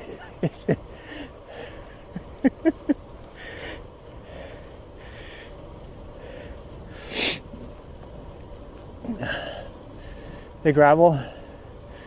I might end up. Look, here's the thing I miss. Okay, I do miss actually riding like Linville Gorge. I would never take this bike on Linville Gorge. But here's the thing: if I don't mind going a little bit slower, just take my trail bike. Do you know who wins the Tour Divide every year? Somebody on a high performance hardtail mountain bike with drop bars. Every year. Not a single person has even top place in the top 10 who's ridden a Cuddy, which is supposedly made for it, but it's a drop bar bike. Every single time the event is won by somebody on a high performance light cross country bike with full, fork suspension. Every time. Why do I say that? Because if I ever want to do Linville Gorge, and I don't care about streaming it because I can't, we already decided that. I would do it on my hardtail. And I don't care if it's got 2.6 wheels on it. The thing about 2.6 wheels like that is if you're on a hardtail like that and you're going bikepacking or you're doing that kind of thing, you can actually go fast. Like, the reason that people win on those hardtails is because they have no fear coming on those downhills. At least there's ridge and stuff. They don't care. They just fly, man. They fly. And those people on the 40s and Cuddys and stuff, they're too scared. It takes away their confidence to do the downhills. They're in the middle of nowhere. But the guys who have the bigger hardtails with the 2.4s, they just cruise and they're not afraid. And that would be way more fun to me. I'd rather push a heavier bike up the hill and then scream on the downhill with 2.4s or whatever. Old school Carbon XC bike. Yeah. Usually as someone on an old school Carbon XC. Absolutely old school Carbon XC every single time. So, what does that say about buying bikes, right? To me, that says, rather than buy a gravel bike, unless you're truly going to do gravel racing, Unbound or whatever, which is just crazy. I'm not interested at all in that. Then get yourself an ultra lightweight. I mean, do you want to? Then you have to decide, right? So rather than trying to get a bike that's perfectly in the middle, get two bikes on either side of the middle. That's what I got. That's what I ended up going with, right? So the all-road bike I have goes all the way into full-blown road. And, you know, I put 31s on here, or even 28s. I would never do that. Probably 31s. And I can hang in any Peloton with this bike. Guaranteed. So the Demani kind of crosses over into the gravel space. And my Roscoe, which I can't believe I only paid $1,600 for. I cannot believe that. That's all. If you guys know bikes, that's really cheap. And it goes all the way over to the edge of double black diamond trail, but it also covers the entire gravel space. And you guys have really got to see. What's the guy's name who does all the science stuff? He's a competitive cross-country rider. God, what's his name? My wife watched the video and she goes, "Oh, he's so cute. He's such a little kid." He's actually not. He's got acne. God, what's his name? I forgot. I love him because he studies every scientific study about cycling and health and everything. And he cites the studies and he quotes them and puts them on the screen. It's so stinking cool. What's his name? God, I can't remember his name now. He actually lives in Brevard. I could go meet him. That would be fun. He does. He's got Assault on Mount Mitchell, off-road Assault on Mount Mitchell, ORM. He placed in that. He's really competitive. Anyway, he went through and did an entire scientific study with a wind tunnel and rolling resistance scientist and compared the tires. He's like, there's a video, if you search for the video is like, what's up with mountain bike tires on the gravel bikes? And so last year especially, a bunch of gravel races were won by guys with 2.1 mountain bike tires. 2.1s.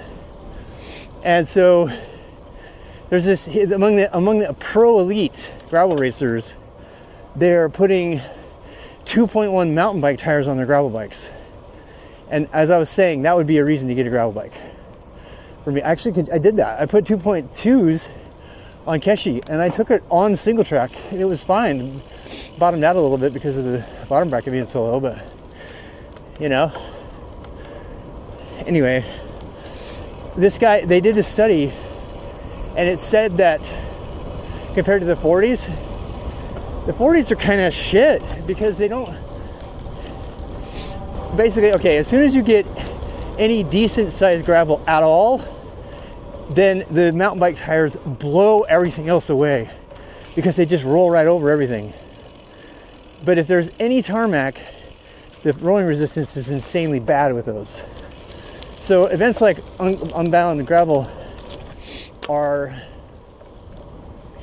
apparently, they're faster on the mountain bike tires, which would, again, that would just totally, the most popular width tire on the Tour Divide is 2.3?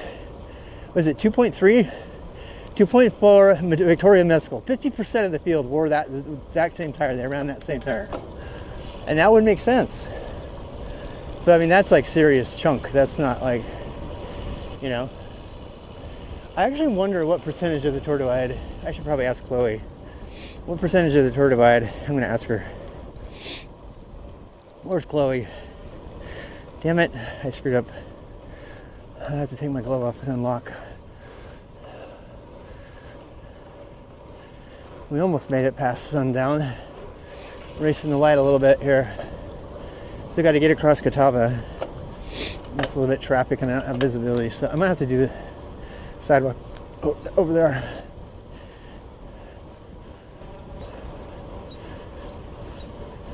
Been a great ride though.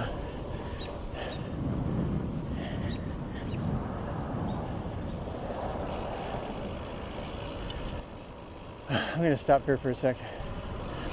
I had to fix my phone. Oh, skaters. Yeah, most of them people had off school.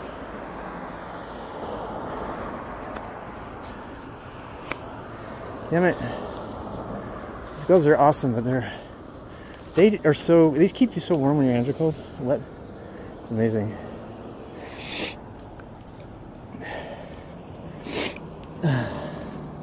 Oh, you're still there, okay. You been on your Trek hardtail? No way, really. Yeah. Those Messels are gold. They are. They're gold. They have the tread down the middle is so good on tarmac. I ran those on my adventure bike, and it was so much fun. The only part that sucked about that is I had bar end shifting. That was horrible, you know. So, like, no, man, I'm not doing that.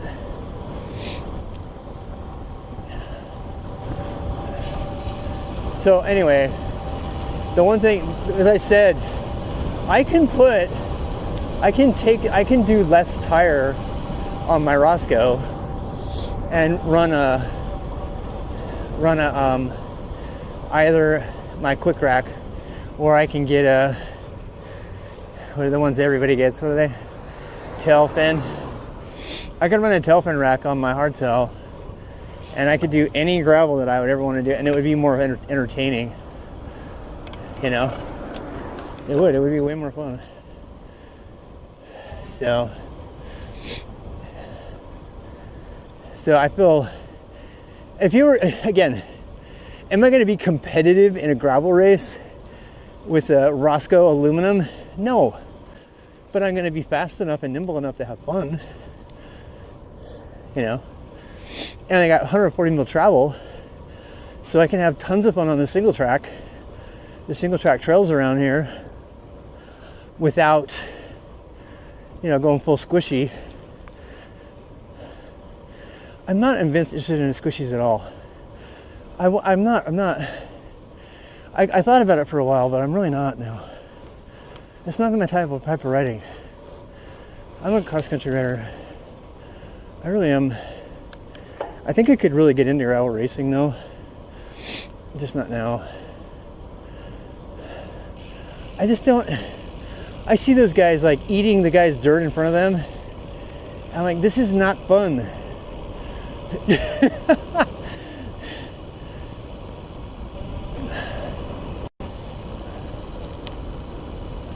It's like when my adventure rider comes out of me. But then I also don't like riding really slow, right? Adventure bike riding is just like ultra slow, you know. Hope nobody kills you on the road. I think my favorite style of riding is going to be fast packing. I just learned this term. You guys heard about this? Fast packing is is kind of a new term. It's coming from the bike packing industry. So bike packing, races like Leadville, yes. Leadville, and it's in my town, my state, right? The tail fin? Yeah. The tail fin's really expensive, but that is a beautiful rack. And you can put it on a hardtail, no problem. My Roscoe takes it perfectly. So, yeah. By the way, these gloves, what are they called? I forget the name of them. I learned about these from a Tour Divide guy. They're supposedly, they're not waterproof, but they keep your hands warm in the water. And right now they're soaked, and my fingers are absolutely toasty. They do that whole, you know, warm even though you're wet sort of thing. I wonder how they would hold up in Dustin's environment. Dustin's up there in the sleet and snow in Portland. Yeah. More of a hiking term. It is. I heard the first person, I think it was Colin from GCN, who's kind of a nerd, but he loves his bike packing. he used the term fastbacking, and then I researched it, and I said, yeah, apparently it's a relatively new phenomenon, but bike packers are starting to call this style of bike packing where you have absolutely minimal gear on a road bike, on an all-road bike, either a gravel bike or an all-road bike. They're starting to call it fastbacking. At least a few people are that I've heard. I like it because that's exactly what I'm attracted to now. And I actually got a lead out. I got a lead out seat pack. I got a frame. Basically, you have a seat pack, a frame pack, a bento box, and maybe a handlebar bag, but usually a small handlebar bag, really small. You're totally aero, and you're ultra minimal. I mean, like ultra minimal. So you only take a bivvy. You spend most of your time staying in hotels or campsites. You don't carry a tent. If you do, it's ultra. It's like, that's the idea. Ultra light backpacking. Yeah.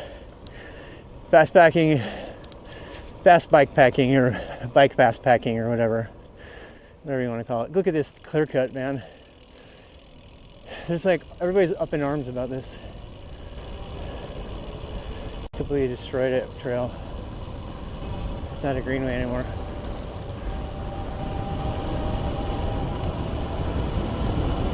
Oh shit.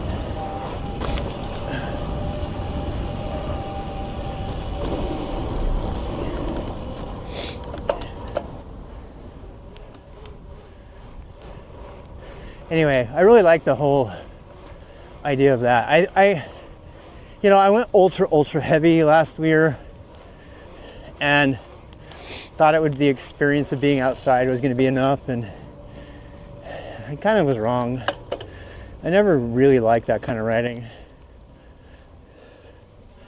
There's a really great video from Destin on bike packing about this I was talking about yesterday.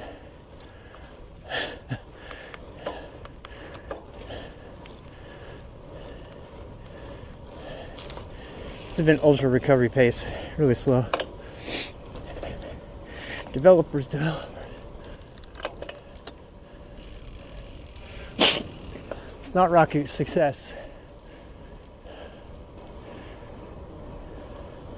I gotta go down here because it's in the loop if I'm gonna time myself. Anyway, I saw a Tour Divide rider who was like a trail mountain bike competitor, and he had a fast packing rig on. There's a TikTok of him like riding berms and jumps and stuff, fully rigged out. And when I saw that, I was like, yeah, that's what I want. That's what I want. I actually enjoy riding my bike. You know, I got nothing against going long and slow. I really don't. But I think it would be more fun. Another thing about fast packing is you can cover way more distance.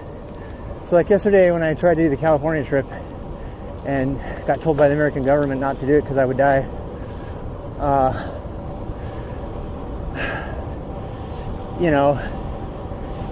It would have taken me so freaking long to finish that route with the rig I had.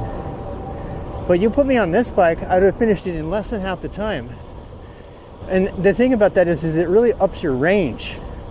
So like if you have to go hard through the Mojave, you don't have to spend a ton of time thinking about where you're going to refill your water 3 times during the same path. You're going to pack the water on your bike and you're going to burn through, to the next checkpoint. And so by being faster, it's even more fun because you have more route options because you got a greater range. You can go really slow if you want, but you got a really big range. So I wait an extra year and I save an extra $5,000 so I can stay in hotels instead of, suffering on the ground in 120-degree heat in the middle of the Mojave or whatever. Death Valley. This is where Pixel calls me a pussy every time. Government killing our fun, telling us not to bike through 130-degree weather. Fahrenheit. Part of 8 years of it. Yeah, absolutely, Mark. I'm totally, yeah. That's what I'm talking about, right? And quite frankly, most of the places I want to go are not, 300 miles of endless. My romantic-sized dream of crossing the United States has been obliterated. Matt Ryder, who did it this year, his whole video is pretty much a testament to why the romanticism of that idea is totally myth. It's actually not fun. It's miles and miles of cornfields that smell like cow shit, because that's how they fertilize it. Literally for like 8 hours a day. I don't want to do that. I want to go to fun places, the group of people.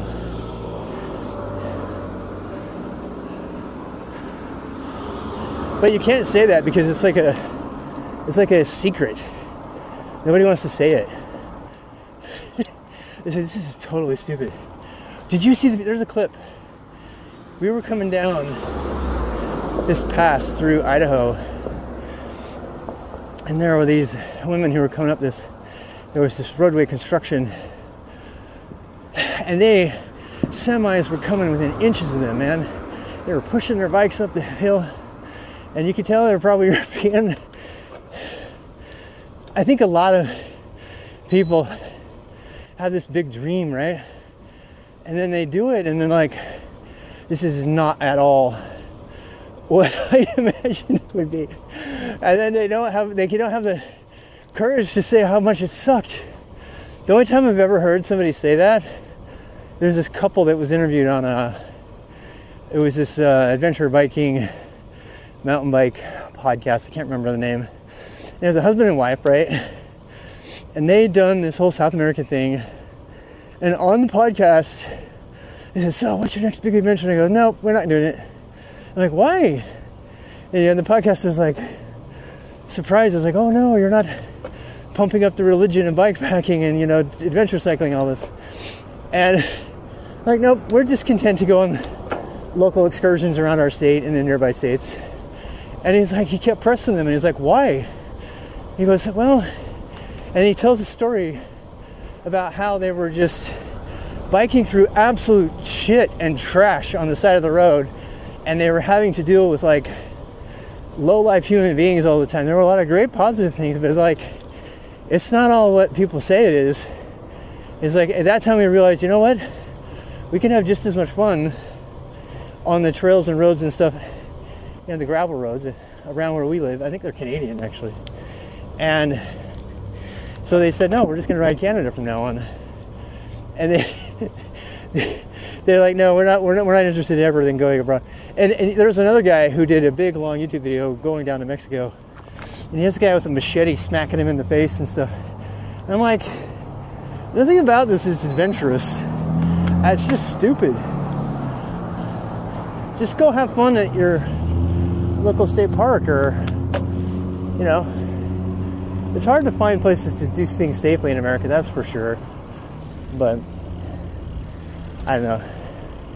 I'm sounding kind of preachy. I should shut up. I'm coming to the end of my ride. This is when all the drugs kick in. All the natural drugs. I get kind of silly. Yeah. When do we leave today? 4? Yeah, I got a little bit of a late start today because I had a last minute meeting. I had a last minute meeting.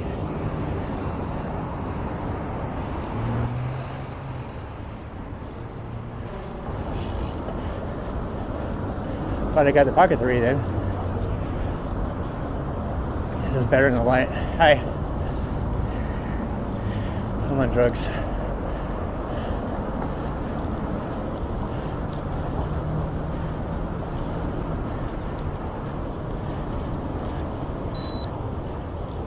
Danger, bad traffic.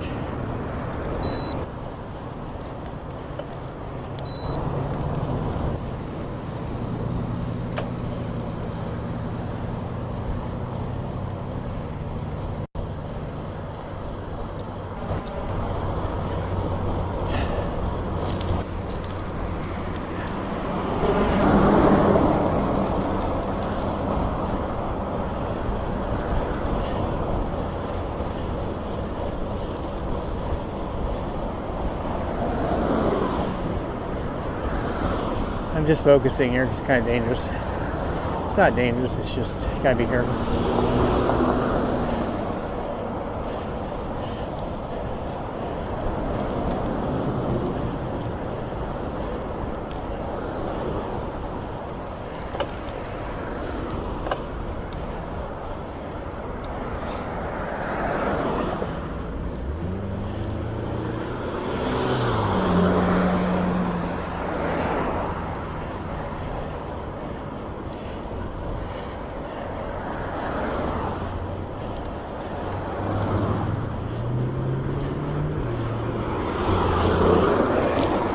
What the hell is that car?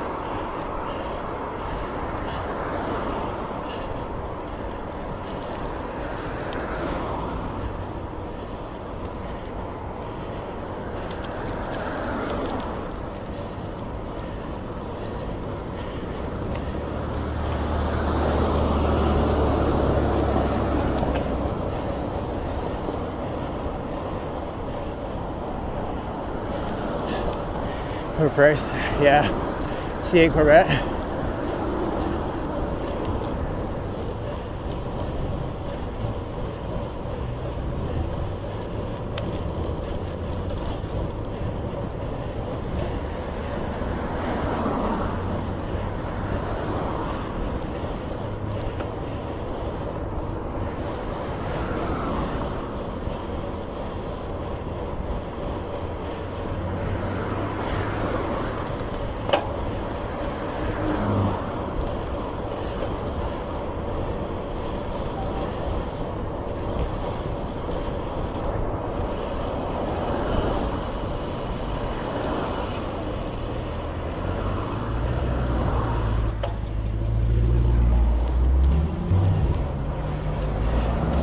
I just passed the Corvette. I think I did.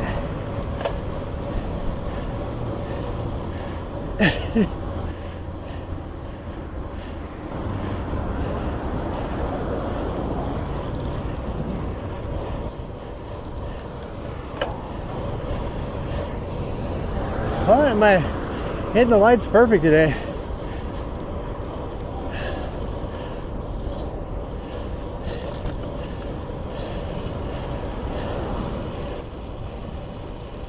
You know what? I'm gonna stay on the lit roads instead of the trail today only. It's just safer.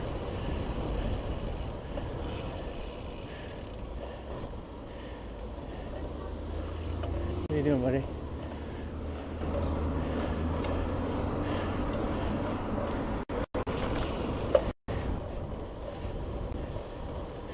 I actually might put this on my ride. This is a safer road. The trail's got a little bit too many people on it. At night anyway. Probably safer at night, but I don't have a light. Stop sign.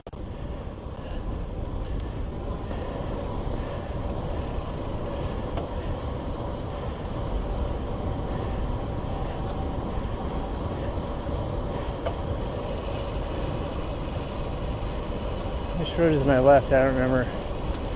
Gotta turn left here somewhere.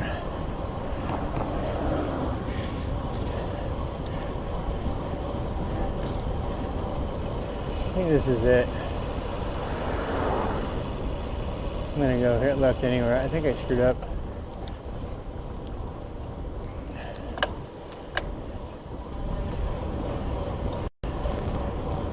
Yeah, I'm gonna have to amend my route. This is way better.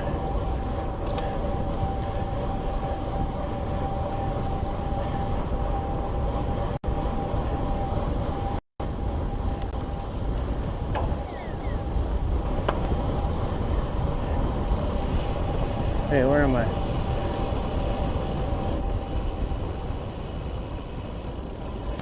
What the hell, I'm not there yet? Damn it. Oh well. I know where this goes.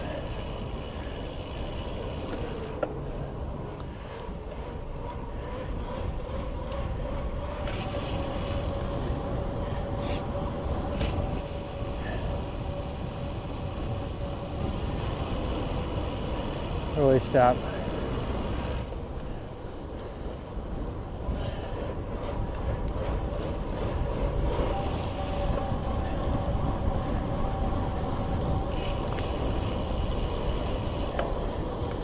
All right, we're done with that route.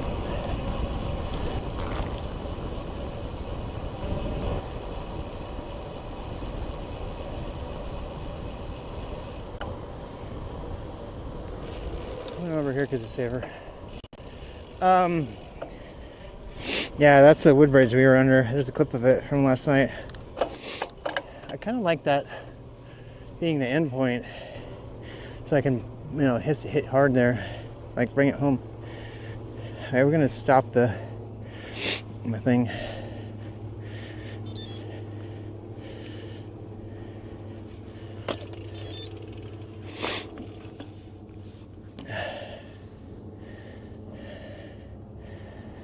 I don't know how to store it.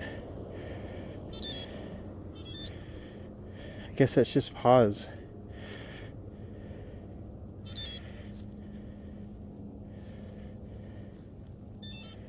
What did I just do? That truck ended.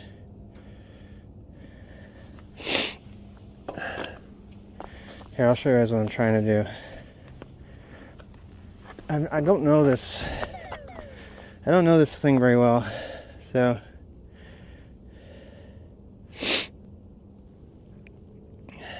I got one that doesn't. It's got solar, but it doesn't have a touchscreen, so it works in the rain better. It's waterproof and all that.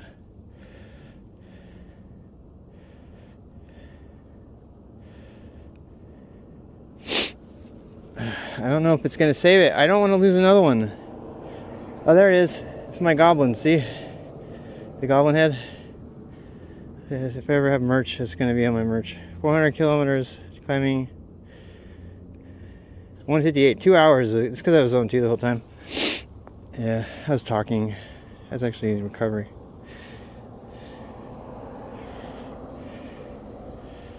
But how do I save it? Why isn't it saving automatically? Goblin head pedal pal. I don't want to screw it up because yesterday I screwed up. Waiting for phone, it says.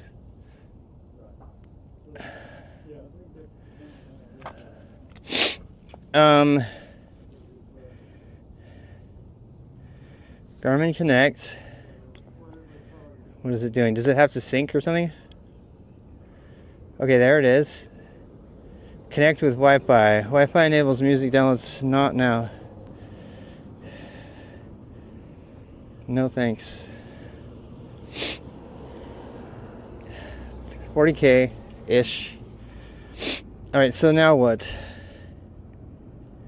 Why isn't it auto-syncing to Strava?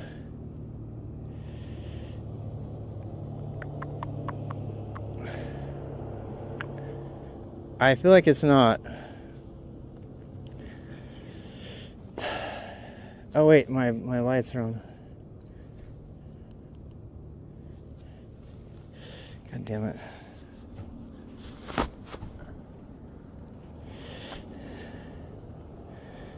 I don't know what I'm doing, guys. Just bear with me. Add note. God, the map is so much better on this, right?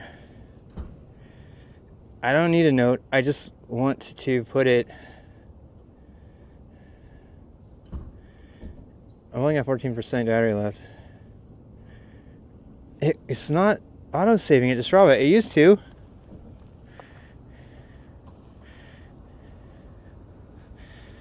I don't know why it's not.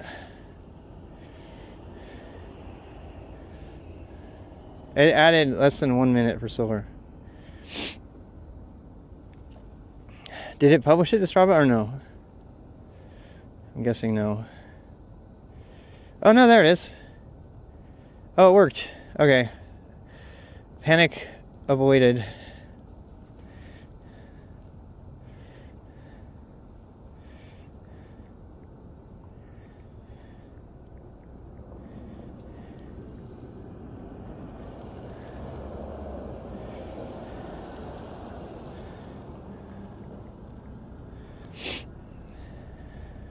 Add photos.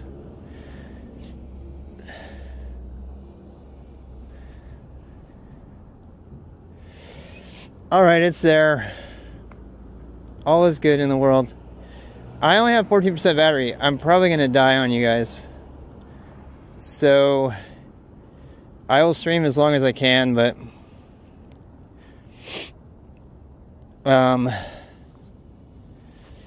no promises. I just have to pee. I'm not peeing right here. I could though. Peeing in the side of an elementary school, frowned upon. All right, so what do you think of like that perfect spacing on my Garmin and my phone? Right, it's pretty great. Yeah, that could not have worked out better. That's just the elastic thing. I got a stem mount, but I think I'm not going to add it even because the elastic's lighter, less hassle. The plastic, whatever. Ouch, hip cramp. Ooh, it is dark.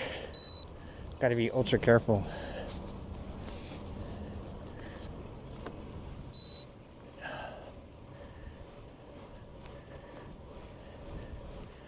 It's also cold. No, you can go to sleep.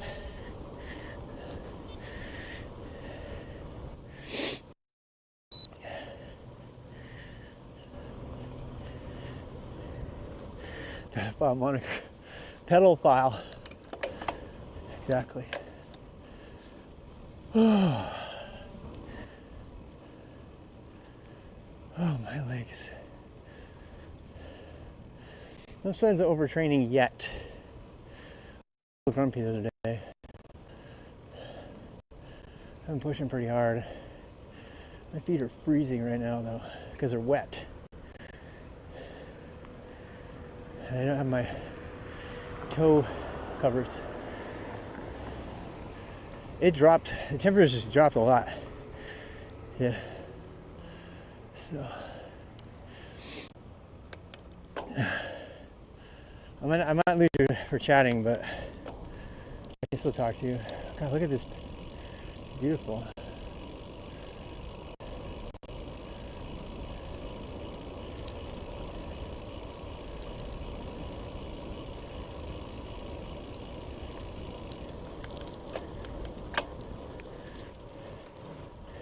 Build up a little heat.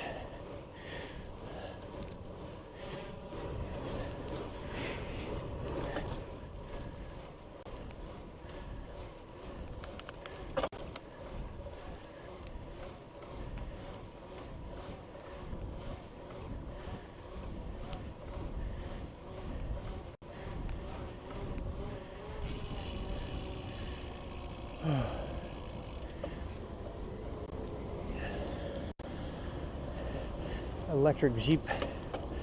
Kind of weird. Quiet, huh?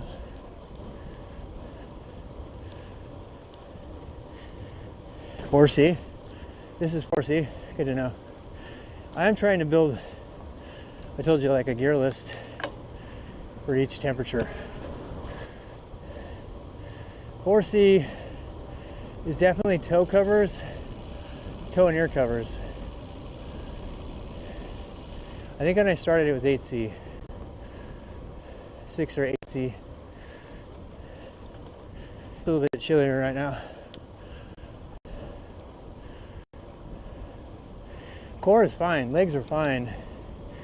Just my toes, hands are fine actually, hands are totally fine. My ears are a little chilly and my toes are freezing because they're wet and I'm in these well ventilated specialized shoes. I just need to get toe covers. I'll be fine. Toe covers are tricky because you can sweat them out really easily. You know? You don't want sweaty feet.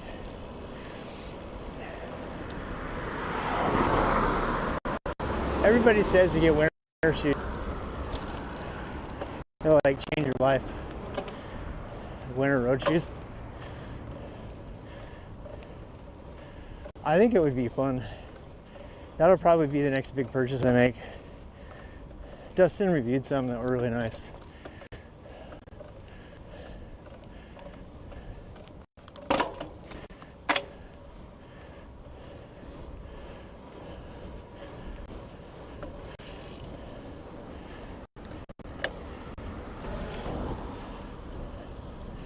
Honestly, I probably won't need them though. Apparently, so this is something I learned. Apparently, shoe covers are a waste of money because they don't last. They last you, if you ride like I do, they last you maybe one season.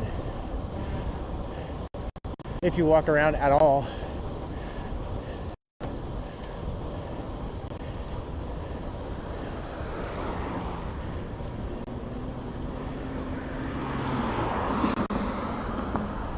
Frozen phalanges.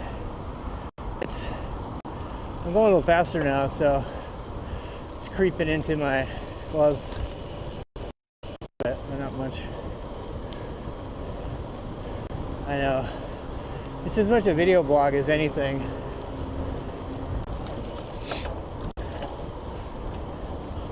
So I can go back and review it, and also so I remember it. Damn, it smells good right now. It smells so good right now. Needs to be somewhere. All right, I gotta, guys, remind me tomorrow to call the storage people and ask them what the deal is on parking.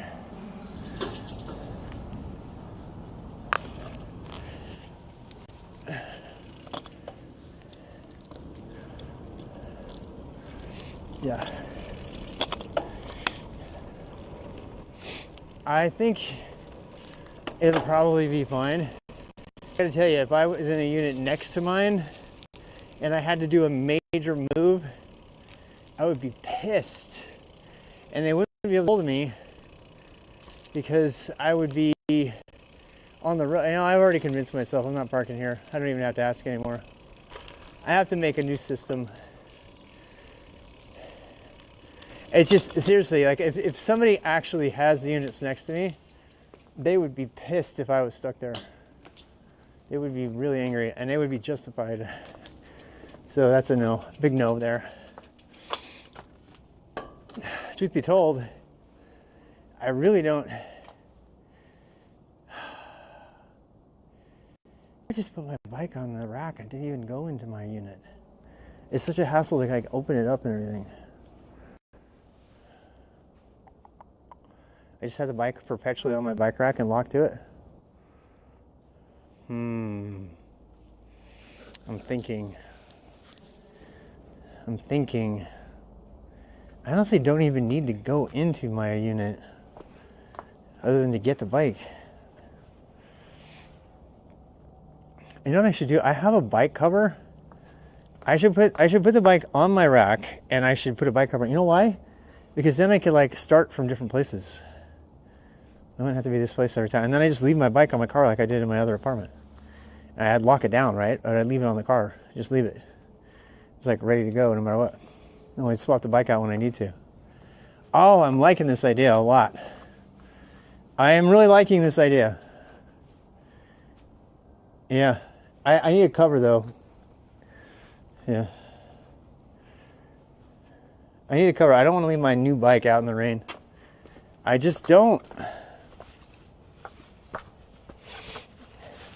I mean, that would be easier than this whole, like, tiptoe dance that I've been doing, right?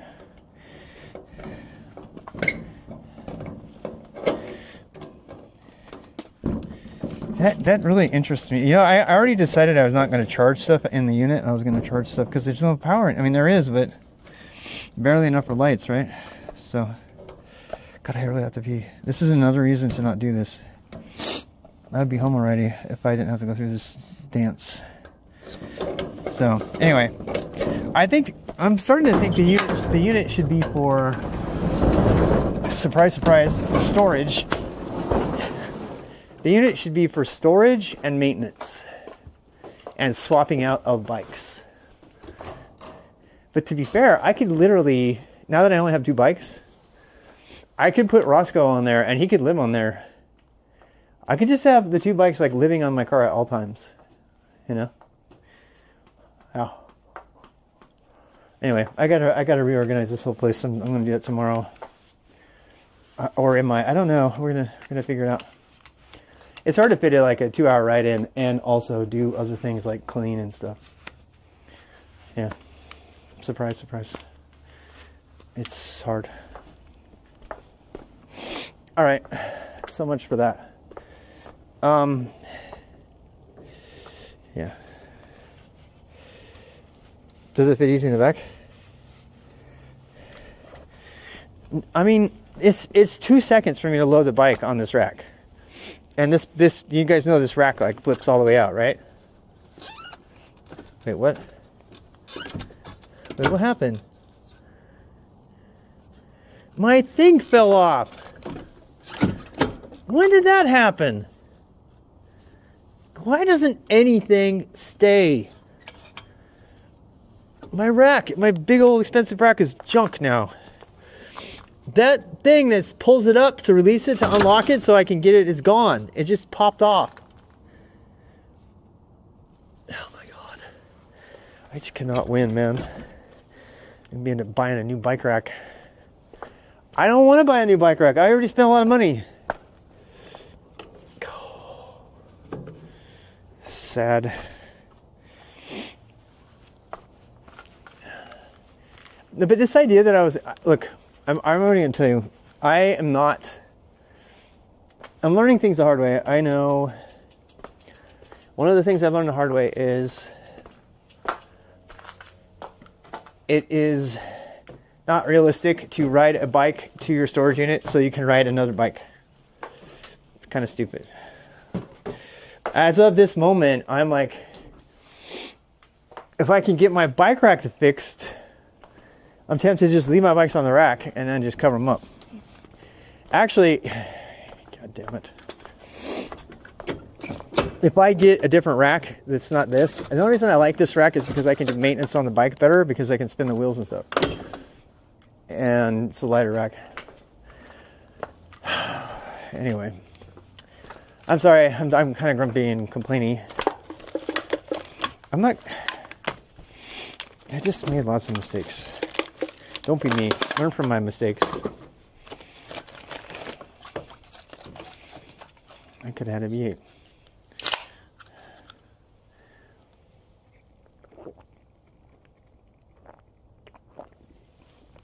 I do kind of like ending here, though, I won't lie. Because it's, you know,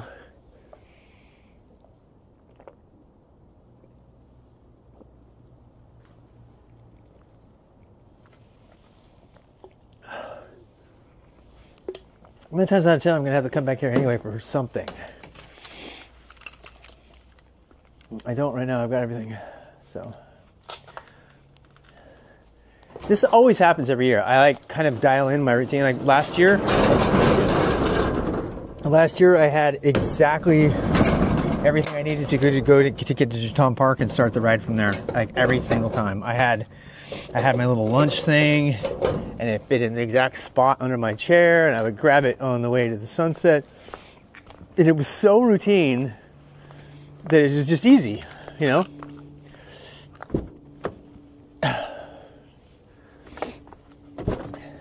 I need to turn power back on to charge my phone, because my phone's gonna die. I kind of like the idea of having just a bike always on. I don't know why I like that. Maybe because I can, like, I feel like if I have that, then I can, maybe I don't want to start from here, right? Maybe I want to try a different route. and I could like just drive to the other route, right? Oh, I forgot to get a carabiner again. What if I do this? Watch my mirror get pulled off. My mirror is gonna like completely fall off. Are you there? Hello? Dealer. Oh god. Now you're like an ornament on my handlebars. Yeah. Wait, where are you? Where are you? I can't see you. It's too dark. Nope. Gimbal reached. Gimbal maximum reached. How about now? Old man. I know I don't want to zoom in. Oh my god. I don't want to. Hi. All right. How about now? Wait.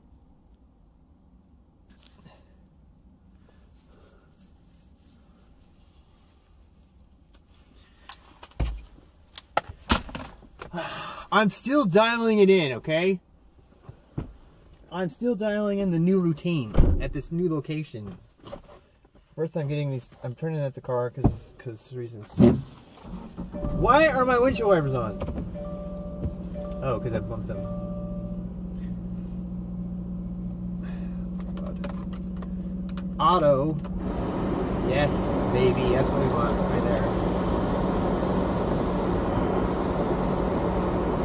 So, what have we learned? What have we learned, people? It has always. Where's my phone?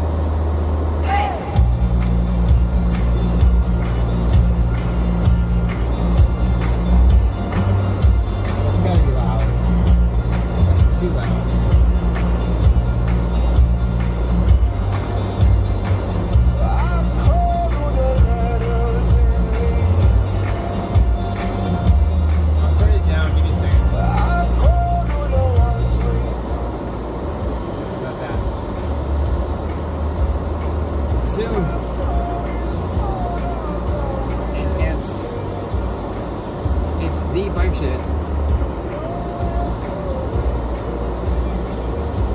How do you think we can trap?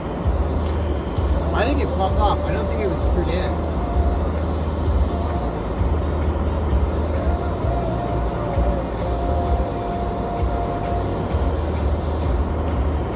This is yours, Ezra? Trevor Hall. That's Trevor Hall. He's good too. Same kind of thing. It's on my yoga track. It's on my chill pose. It's cold. It's hot in here. I mean, I don't know what I mean. I need to get my shoes. Hey, you know what I learned? Let me tell you something I learned today. You're gonna laugh. You're gonna laugh at how stupid I am. Alright, so I gotta turn it down. It's too noisy. I don't want to admit it because I'm so dumb. I don't want to admit how dumb I am. But I'm going to tell you. Okay, so last year, do you guys ever remember me using a shoehorn to put my shoes on? Do you ever remember that last year?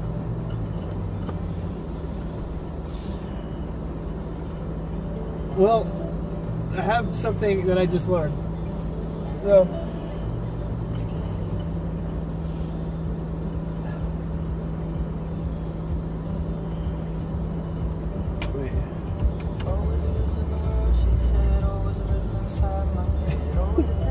You want to see what I learned? I learned. Can you see it? Can you see this right here? I learned that you can take this thing, this boa strap. You can take the boa strap and unconnect it from the thing. You can disconnect it. Then guess what? Your tongue comes out like this. See that? Now you can take your shoe off without a shoehorn. Seriously, I had a shoe. I kept this. I am so embarrassed to admit this. I kept a shoehorn. I kept a shoehorn in my car to try to put my big shoes on. I almost made a negative review of the Specialized these shoes because they were so hard to put on. And all I had to do the whole time was undo it. I was trying to put my shoes on like this, right? So, and another thing, here, I can't even do it now. Anyway, you put the thing on there, like this right here, right? And I was like, I kept trying to, so I was like undoing the boa like completely. I was like completely undoing them. I was like, this is hard on my fingers, it's taking me forever, I don't have good traction, I need to put like a glove on just so I can undo my boas. You know what? The whole entire time, you know what I could have done? I could have got it started, and then just unclipped the thing and then just taken it off like that. So don't be me, don't be dumb like me. I'm not proud. I am not proud. I feel like that was really stupid. Oh my god. Wet socks. Oh my god, my toes are so toasty now though. Yeah. Yeah, yes. I'm trying to create a strategy for not losing my gloves and stuff. I already failed. Rob learns he has unbuckled his shoes to put them on. Okay, you're talking about a guy who was raised with like ski buckles on his lake shoes for his time pedals. That's what I use, old school.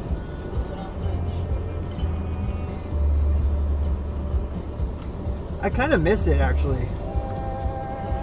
When you guys remember the old school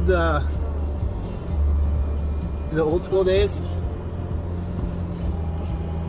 Yeah, in the old school times. In the old school times, you could you had basically ski buckles on your shoes. I had Nike cycling shoes that had ski buckles on them. Back in my day. Yeah, you could seriously, it was insane. Alright, Birks have been installed onto my feet.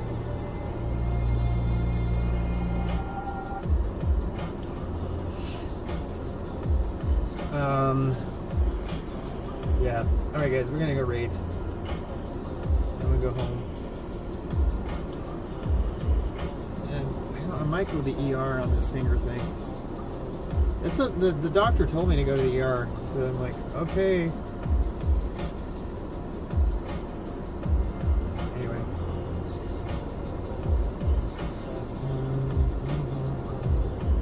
Thank you for joining me on this wild ride, Mr. Rob's wild ride. God, I look old. I just pulled up my own stream.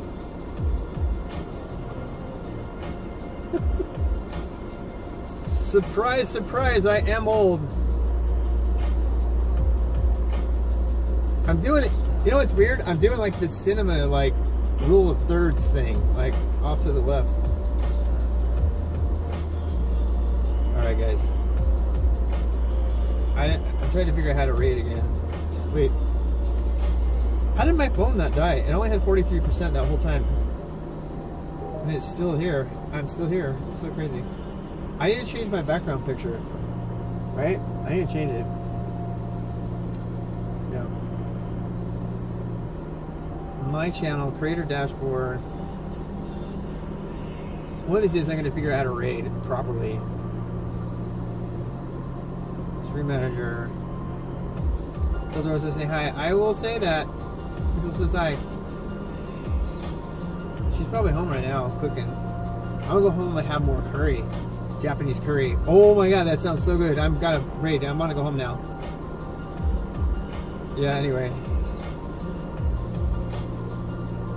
April Anonymous home again in New York. Jose is doing Zwift. 1 year on Zwift. I have no channels to raid because I am not following anybody. I tell you what, we're gonna raid April Anonymous, whoever that is. She seems pretty nice. Maybe I'll get to know her somehow. Nobody's streaming. Yeah, see, Pickle. Ow, my ear. I think this ear is infected. How would you know though? I can't pop it. It's like I try to pop it, doesn't pop. I think there's something wrong with me. You don't know if she's anonymous. Lol, look. Yeah. It doesn't feel as hot as it was before. Yeah. I'm definitely broken, man. I am broken. I gotta fix myself up. Whoa! What the hell was that? Why was it so much louder? Press up, Rosie. Try restarting it. I'm gonna go eat food, collapse. I'm gonna watch Agents of S.H.I.E.L.D. and then I'm gonna go to bed while my wife. I'm gonna fall asleep on the couch with my wife falling asleep in the pillow in my lap, like every night. So I wish you the best. Tomorrow I'm gonna work hard and go for another one. I hope tomorrow well, I don't know. We'll see. Bye. Bye. Bye. Bye.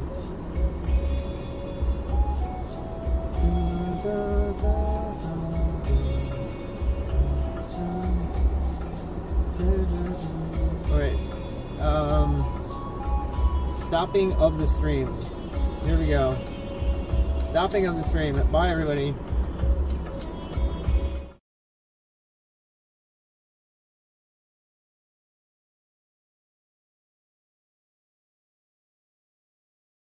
You know, Python people are going to stay Python people. They're the biggest tech bigots. They're the biggest language bigots I've ever experienced. That's not, I'm not being mean. That's an observation, having taught people since 2013, and I starting out with Python.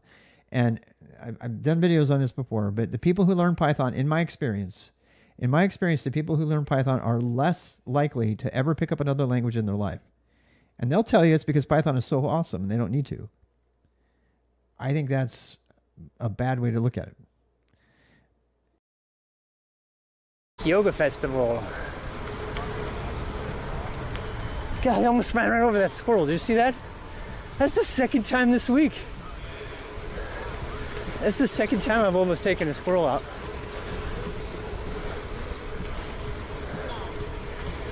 Did you see it? It ran right under my wheel, man.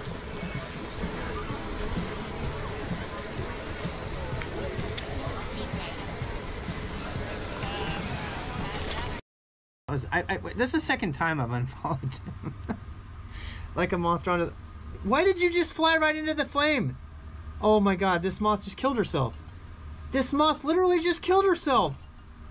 Oh, I'm so sad. We were like a... Oh man, did you see those cartwheels? Did you see those cartwheels that little girl did? To be able to do a cartwheel again. You dare me to do a cartwheel? On bikes around. And it was because I was just doing web stuff. The web stuff will fucking rot your brain, man. Web dev will rot your brain.